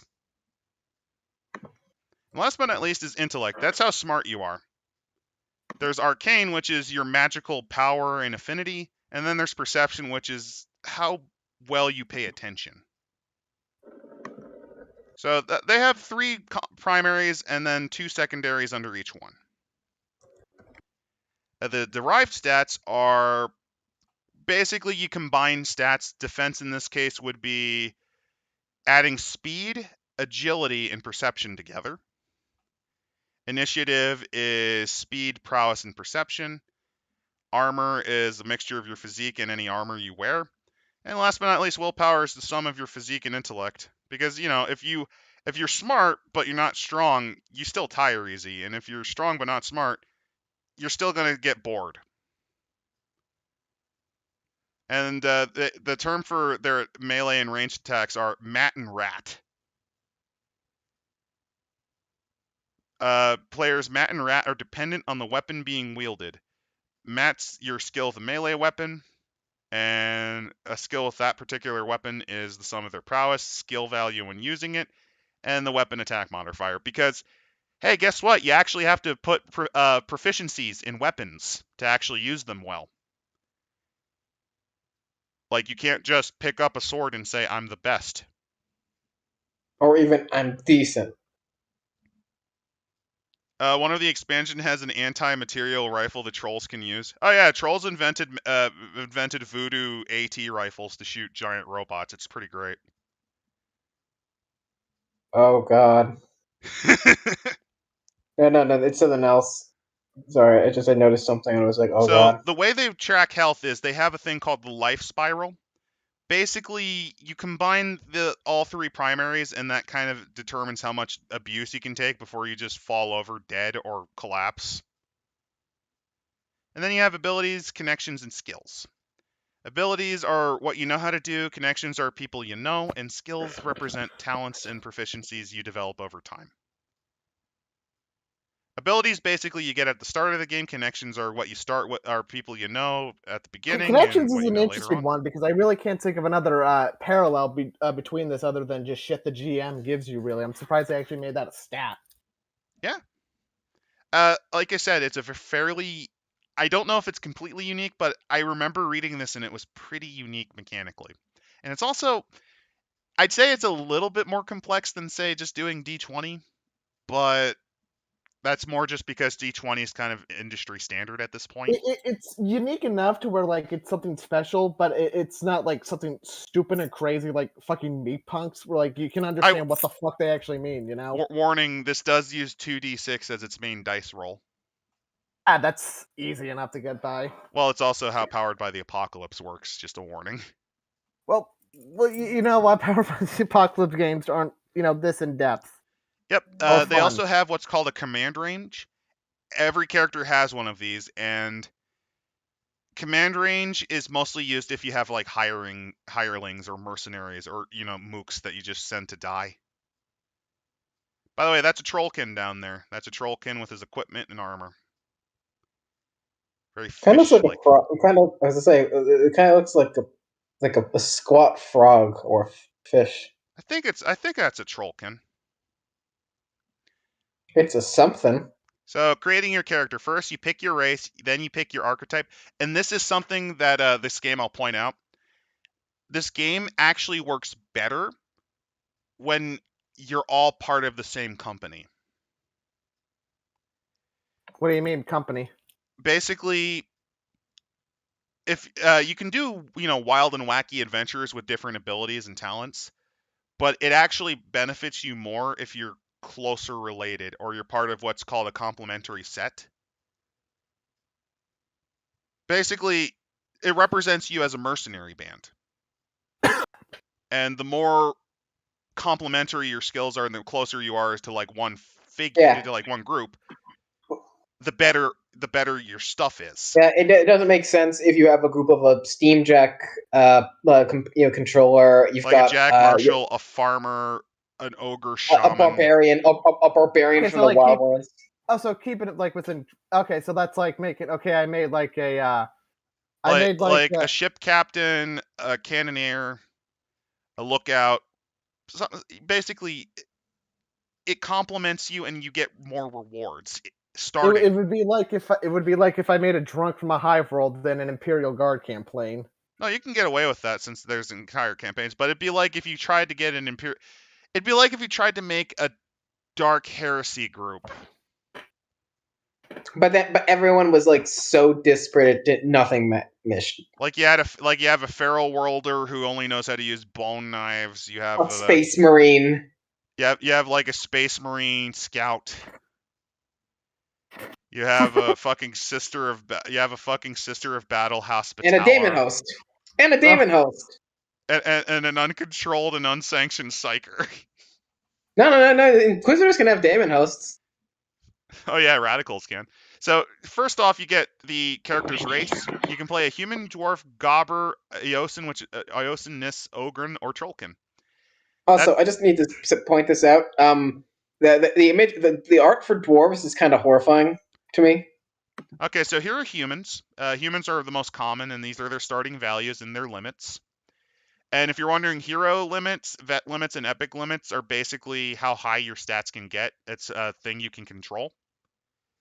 And from what I understand, these stats also apply to the minis game. So you can actually, you know how they say that, like I mentioned that you kind of struggle to get your own guys. I think you can kind of shove your own guys in if you use this game. Yeah, I'm going to reiterate. For some reason, the dwarf male one just does not look right to me. Yeah, dwarves are very different. I mean, they have beards, but they're not like super thick. It looks, their face looks, the dwarf face for some reason just looks really weird without an obscene amount of beard. Ah, yes, all Jedi or no Jedi. It's kind of that, but not really. I mean, if we're talking about Jedi, we need to go to we're not the gobbers yet. The uncontrolled and unsanctioned psyker, isn't that another term for demon host? Not yet, but you're right. They will be soon. The demon hosts are typically bound. So if you're wondering, there's archetypes that you can use. That's something that applies to your character. The languages, additional characteristics, which determine what you have. Gobbers, here's the goblins. I like how one of them kind of looks like, I don't know, Yoda on ketamine after getting de-evolved a bit. Learn how to build giant robot I have. Kill Emperor with it, I will. Smash rock with cock, I will. Crush Emperor's cock with giant robot I looked at additional characteristics. I thought it said debt, not death. Debt. Like, you start in debt.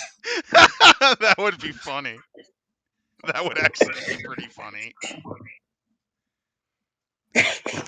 Oh, need to pay off my loans, I must.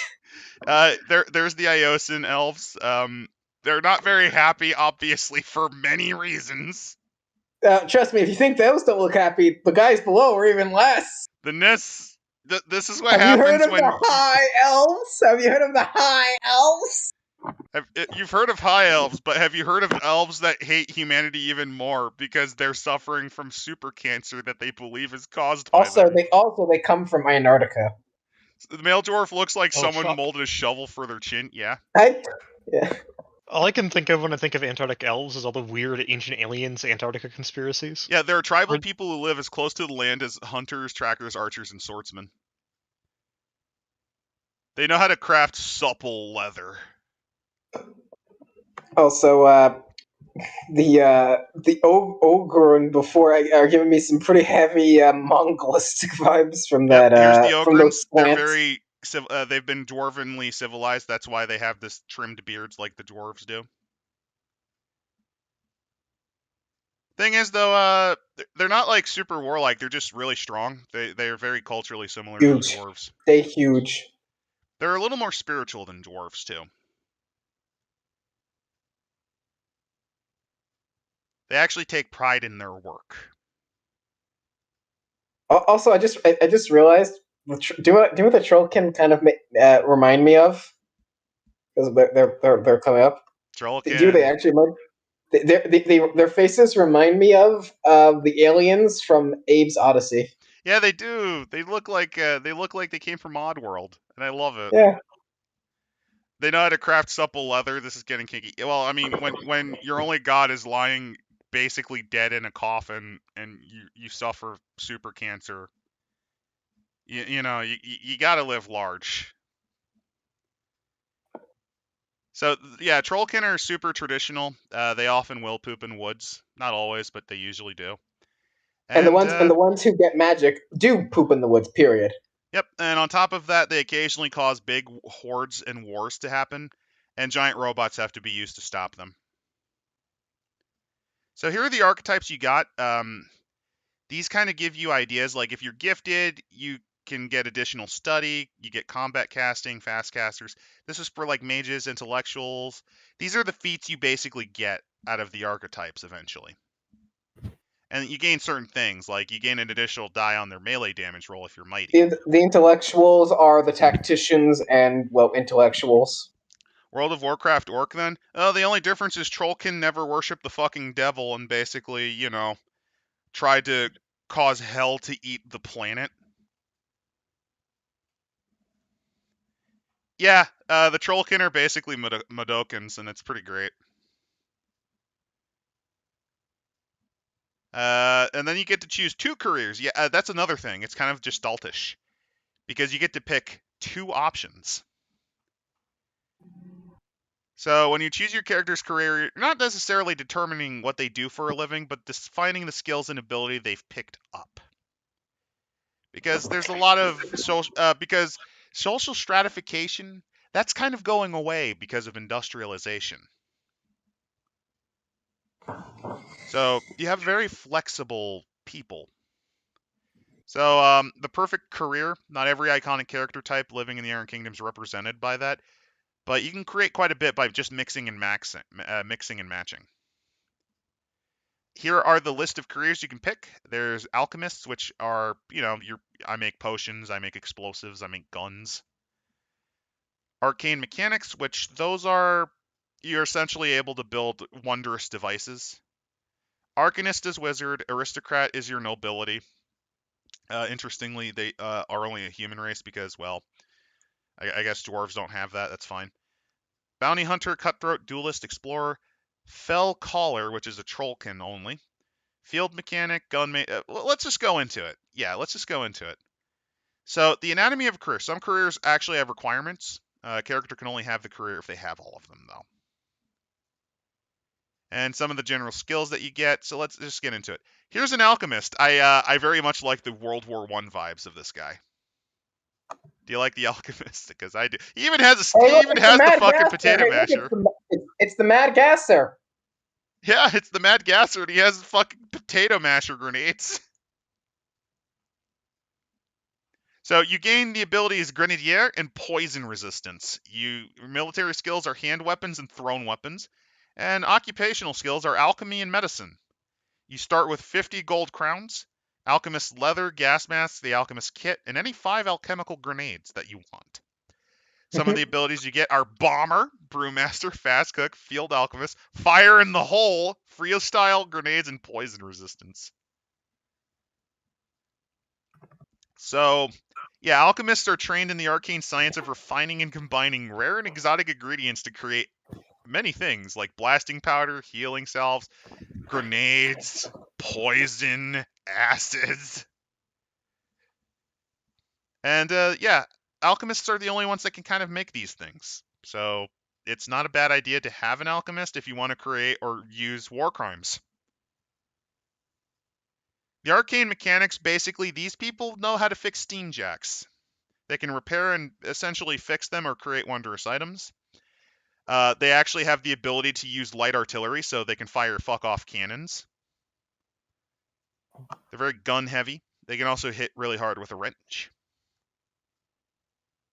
And some of the other abilities are Jack Marshal, so if you don't have a caster, you can actually drive the Steamjack because they're stupid to do things, just not as well.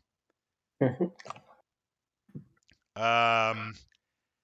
the Arcanist. These are your These are your trained wizards. That's a Khadorian Arcanist, yes. Well, that's the real heavy Soviet vibe right there. Yeah, it's a Khadorian Arcanist. So yeah, these are the arcane practitioners that actually have to study. They're your wizards. And what you get is lore, you gain spells, and on top of that, well, you can kind of tell, unlike D&D, you could pick up a fucking sword and do whatever. It don't matter. None of this matters. Because you just play it crazy, man.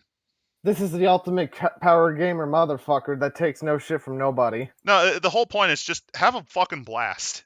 No. The power gamer power gamer starting class is below. Aristocrats, because you get good breeding. And special, anyone who chooses aristocrat as their starting career gets 50 gold pieces, get gold coins every month from old money.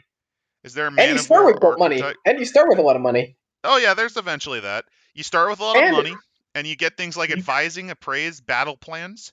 You also get this is not to be underestimated. Connections, any. Oh yeah, connections are powerful. They allow you to get access to many things. Because remember, you're not really adventurers. You're a mercenary band. You can also be adventurers too, but yeah, typically. Bands. But especially especially if you got Steamjacks, those things require a lot of upkeep. Yep, and bounty and aristocrats are usually leaders of mercenary groups. There's bounty hunters. These are people who basically go after others. They hunt criminals, deserters, wanted men. Use ropes. Yeah, you can use rope. You also gain things like deception, disguise. You can headbutt people. You could just roll with the blow. They're very good at bounty hunters. Actually, unlike most martial classes, they don't spec in killing people. They spec in knocking them the fuck out, because you get more when they're alive. Cutthroats. These are kind of a mixture. You think it's rogue, but no, these are bandits. They're an unrepentant killer who makes their living by preying on those weaker than themselves. You're not a good person. Oh no, you're a literal killer. Your main specialty is you murder people either by ambushing them or just fucking really hard hitting them. If you want to play like a fantasy diestro, like your duelists, this is what the duelist does. They are master swordsmen or master weapons, just weapons in general. You can not just it's duelist like swords, but you can also be a gunfighter. You can actually be a duelist in where you just quick draw pistols. You're the fast and accurate swordsman or gunman. There's also explorers, because there's a lot of weird shit outside of Western Immorin. These are the people that, go into the temples and the ruins, or go to horrible monster-infested jungles. Like, you see this loser just like, yes, I found this ancient idol of Menoth, and it looks like I'm about to get violently murdered by the great, ever-expanding army of Korgablorg. That's the explorer in a nutshell. It's more just for the thrill of finding things and putting it in museums and shit. You're Indiana Jones, but you wear armor.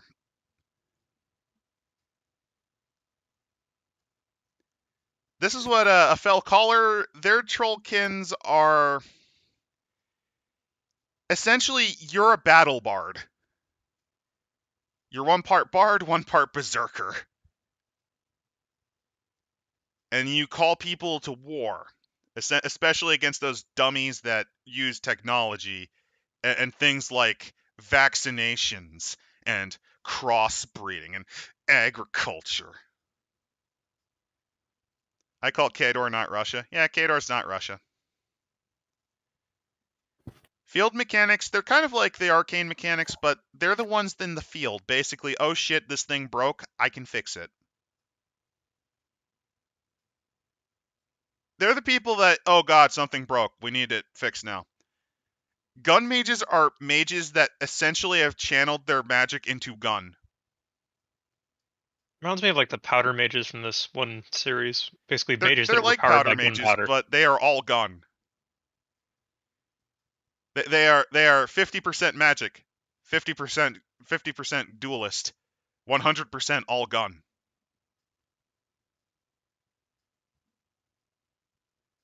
Sounds about right. And they can basically punch through magical defenses. They can improve their accuracy essentially, or they can just fire bolts of lightning out of their pistols. Nice. So hey, if you do you want to be you don't want to be a cutthroat, right? Because that's like you just murder people in an alley. Well, why do that when you could be a highwayman?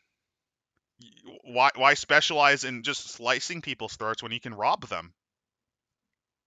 That's what they do. That's their specialty. I mean, they're also pretty decent combatants, but their big thing is robbing people. There was investigators, and Oh boy, I can finally be Columbo. you can finally In a be medieval Columbo setting. or a witch hunter again. Because that's a witch hunter. Like, come on, that's a fantasy witch hunter. I like But the big ass fucking sword he has on his hip. Look at that fucking thing. they may look like witch hunters, but at the end of the day, they're noir detectives that basically solve crimes and interrogate people, sometimes for the Lord, sometimes for the state, or sometimes because some nobleman paid me a lot of money to see how many guys his wife's fucking. Oh god, I'm looking at the guys below the investigators. They fucking look. I think someone definitely was probably sketching some warriors of chaos. So the What are you Iron talking about? Fangs, these are Khadorians. These are a special unit in Khador's armies. What are you talking about, Greg? Those look legally distinct to me. Gun They mages don't are look kind like of like anything Dante particular. from Devil May Cry. Yeah, that's about right. So Hey, Iron hey. Fangs are they're sword brethren and knights. You could literally say this is from Warhammer Fantasy, and I would not argue. Don't they even have look at their shields. Isn't that Khorne's symbol? No, but it is. It's actually closer to the Great Horn Rat symbol, Great but Horned Rat. They're worshippers of the Great Horned Rat. it does. But let's put it this way: Corn's number is 6. That's 3. So they're half cornet. They also have the colors. Yeah, the brass and red. Yeah, and the spikes. The best way to describe them is they're essentially one part Roman legionnaire. Like at one part, you know how Byzantium had the tagmata, and they like tried to keep the Roman tactics somewhat. They're one part that, but also one part hussar. They can fight equally well on foot or on steed. By the way, those lances, if I remember right, are tipped with explosives. Yes, they use exploding lances. So here's a knight fighting one of the many, many undead abominations of Crooks. You know what knights are. You know what they do. They're basically big melee guys. Hey, look, if you hate wizards, you know how sometimes you hate wizards because wizard supremacy? Well, this is what these guys specialize in. They specialize in taking them down. And a lot of them are elves. Elves very commonly are mage hunters to some degree because they believe magic is what's causing their cancer and why their goddess is dying. So it says here prerequisites human or name for elf. I thought they hated each other though. Nicens. Well, no. Elves hate mages. Uh-huh. So elves commonly specialize in finding ways to kill them. And one of the best ways to do it is to geek the mage silently from a good distance away. And that's what they specialize in. They specialize in getting into position and using very silenced crossbows because they don't make noise to essentially pinpoint strike the fucking mage by blowing their brains out. And hey, you mentioned you wanted man-at-arms. Well, here's a man-at-arms. There he is. That is, I believe, an Ogren fighting one of the monster. That's an Ogren fighting. I think that's one of the necrotechs of Crooks. Basically, they're a very flexible, highly skilled warrior, very much like the man-at-arms from Darkest Dungeon. And if you want to be a little more specialized, here's the military officer. You fight, but you also aid men. Oh, excuse me. Bless you. By the way, I forgot. There's a unique dwarven weapon. Do you see the unique dwarven weapon? It's not the axe.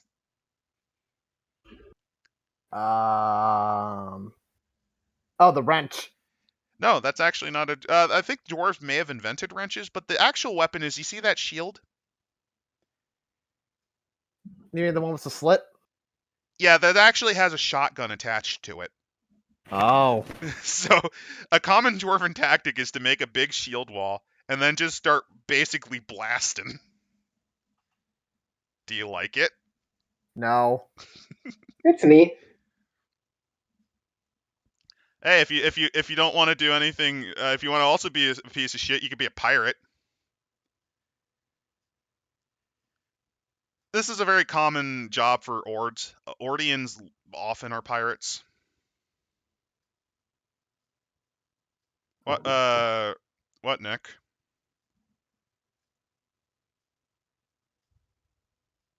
What? I think he was confused about the weapon. Oh, revolver? Oh, not the revolver. I'm sorry. No, it's the because dwarves actually have like a shield cannon. Sorry, Nick. Man, my brain's not doing well. So yeah, pirates. You know what pirates do. If you want to specialize in pistols, here's the pistolier. Ho. Well, you know what a pirate does. So pistoliers, they're specialists in gunfighting. You can also kick ass for the Lord. You can be a priest.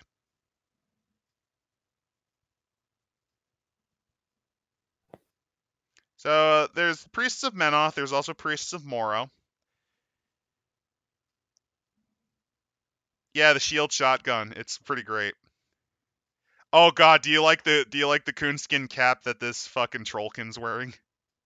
Do you like the ranger? Coon. Oh no. Yeah, coonskin cap. What?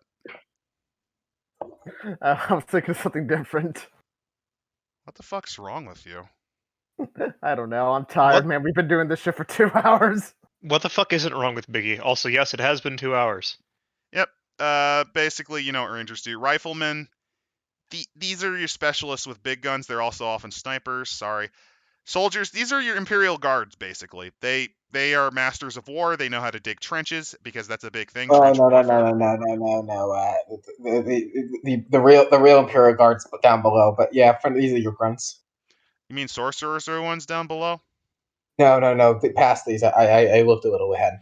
Okay, sorcerers have inborn talents. Spies. Well, you know what spies do. Stormblades. Yeah, this is a special The greatest order. of them all. Yeah, this is a special order within Signar. Basically, they channel the thunder in their sword spears. The greatest of them all are the the Stormblades. I mean, the ground marines. Actually, the best part is I don't know if they came around because of Age of Sigmar, or if Age of Sigmar ripped these off. Everyone's ripping each other off. Thief's thief. Yeah, we know what thieves do. Yeah, now here's the real Imperial I love the Guard Mad Gasser Goblin, by the way. Here's the real Imperial Guard life, the trench warfare. So the trenchers, essentially, Signar are the masters of trench warfare, and these guys specialize in building earthworks and storming them as well. First to arrive and last to leave on the battlefields. Yeah, your life is suffering. And warcasters are critically important. These are in battles. These guys drive Steamjacks, and these guys also do a lot of fucking damage. These are your hero units. You never want to lose them. And which means if a player chooses this, they are the pro tycoon of the campaign. And sorcerers are kind of like benders. Yeah, they just kind of naturally have a knack to manipulate the arcane energy. So, here's the life spiral. Basically, this is how your health works. Not seeing any warjacks for his starting assets. That's a shame. Because they're fucking expensive. That's why. Fair point. So, some finishing touches. You can purchase additional equipment. Completing character teamwork. It's time to consider how they work with other members of the party. Teamwork is essential. Basically, you're exceptional people that are combining your efforts. Adventuring companies. They represent groups of characters bound together for a purpose. Creating an adventuring company is optional and can only be done with the consent before the start of the game, and these give extra bonuses. So here's some examples. There's the Arcane Order. Basically, you play a bunch of mages or mage-related things. Any character can belong to the company. The company must include one character with the gifted archetype. Those with the gifted archetype are full of members of the organization with equal votes on the decision. Players should decide among themselves who the nominal leader is. Non-spellcasting characters are assumed to be guards, and some benefits you get are the game starts with a small guild house, so you start with a base with some amenities. And on top of that, you gain additional occupational skill levels in Lore of the Arcane. But notice that these are kind of things you can do, like Intrepid Investigators, you're a team of detectives, law enforcement, mercenaries, outlaws, and you get benefits this way. This is neat. Basically, if you try to actually make something coherent, you get more benefits out of that. Pirates of the Broken Coasts and Spy Rings, and there's others that you can kind of offer, and eventually, like, the GM can be like, well, okay, I can do that. So as for experience, there's at the end of each, here's how experience works. It's kind of White Wolfian. Each game session, you gain 1 XP. Oh, fuck! I spilled happened? stuff. Oh no. Oh, fuck. Did you spill it on the computer? No, thank God. It was close, though. And it also very closely got on my rug. I would have been very pissed. You would have had to suck it from the liquids All directly right, from the rug. viewers, give us like a minute. Nah, I'm good. I gotta just, We should probably wrap it up. It's been 2 hours. Oh, Yeah, fuck. I think this is a sign from God that we need to stop. Man Office deemed us that we have to stop. I'm sorry, viewers, but it's such a dense book. Well, we know where we know we made good progress, and we know where we're going to begin next time if we begin. Oh no, next week we're gonna do something different. Yeah, no, but I'm saying like we're not going to leave. We're eventually going to finish this. Yeah, you know what we're doing next week, viewers. Oh, by the way, Adam, can you link the Discord one more time? Oh, sure. For those of you who actually want to join our Discord, because essentially Biggie's reminding me that I should do that more often because I have an IQ of ham sandwich. I will give the link into this chat, and I will actually put it in the description after this stream is over. And if you're wondering what we're doing next week, we're doing Holy Lands, the Christian RPG. Oh boy. Oh shit. Oh shit, really? See, what happened, because, yeah, and on top of that, Mrs. Diopsid's coming back. Oh my god, I'm going to be here. If that'll be Wednesday or Thursday. It really does depend on Al's game. Night, y'all, and I hope you enjoyed this kind of schizophrenic run through. I have to clean up my fucking desk before more. And anyway, the thing before we clip off, there's an incentive from me, Greg, to any who want to go to the Discord. Free module for the game we just talked about. So with that in mind, good night.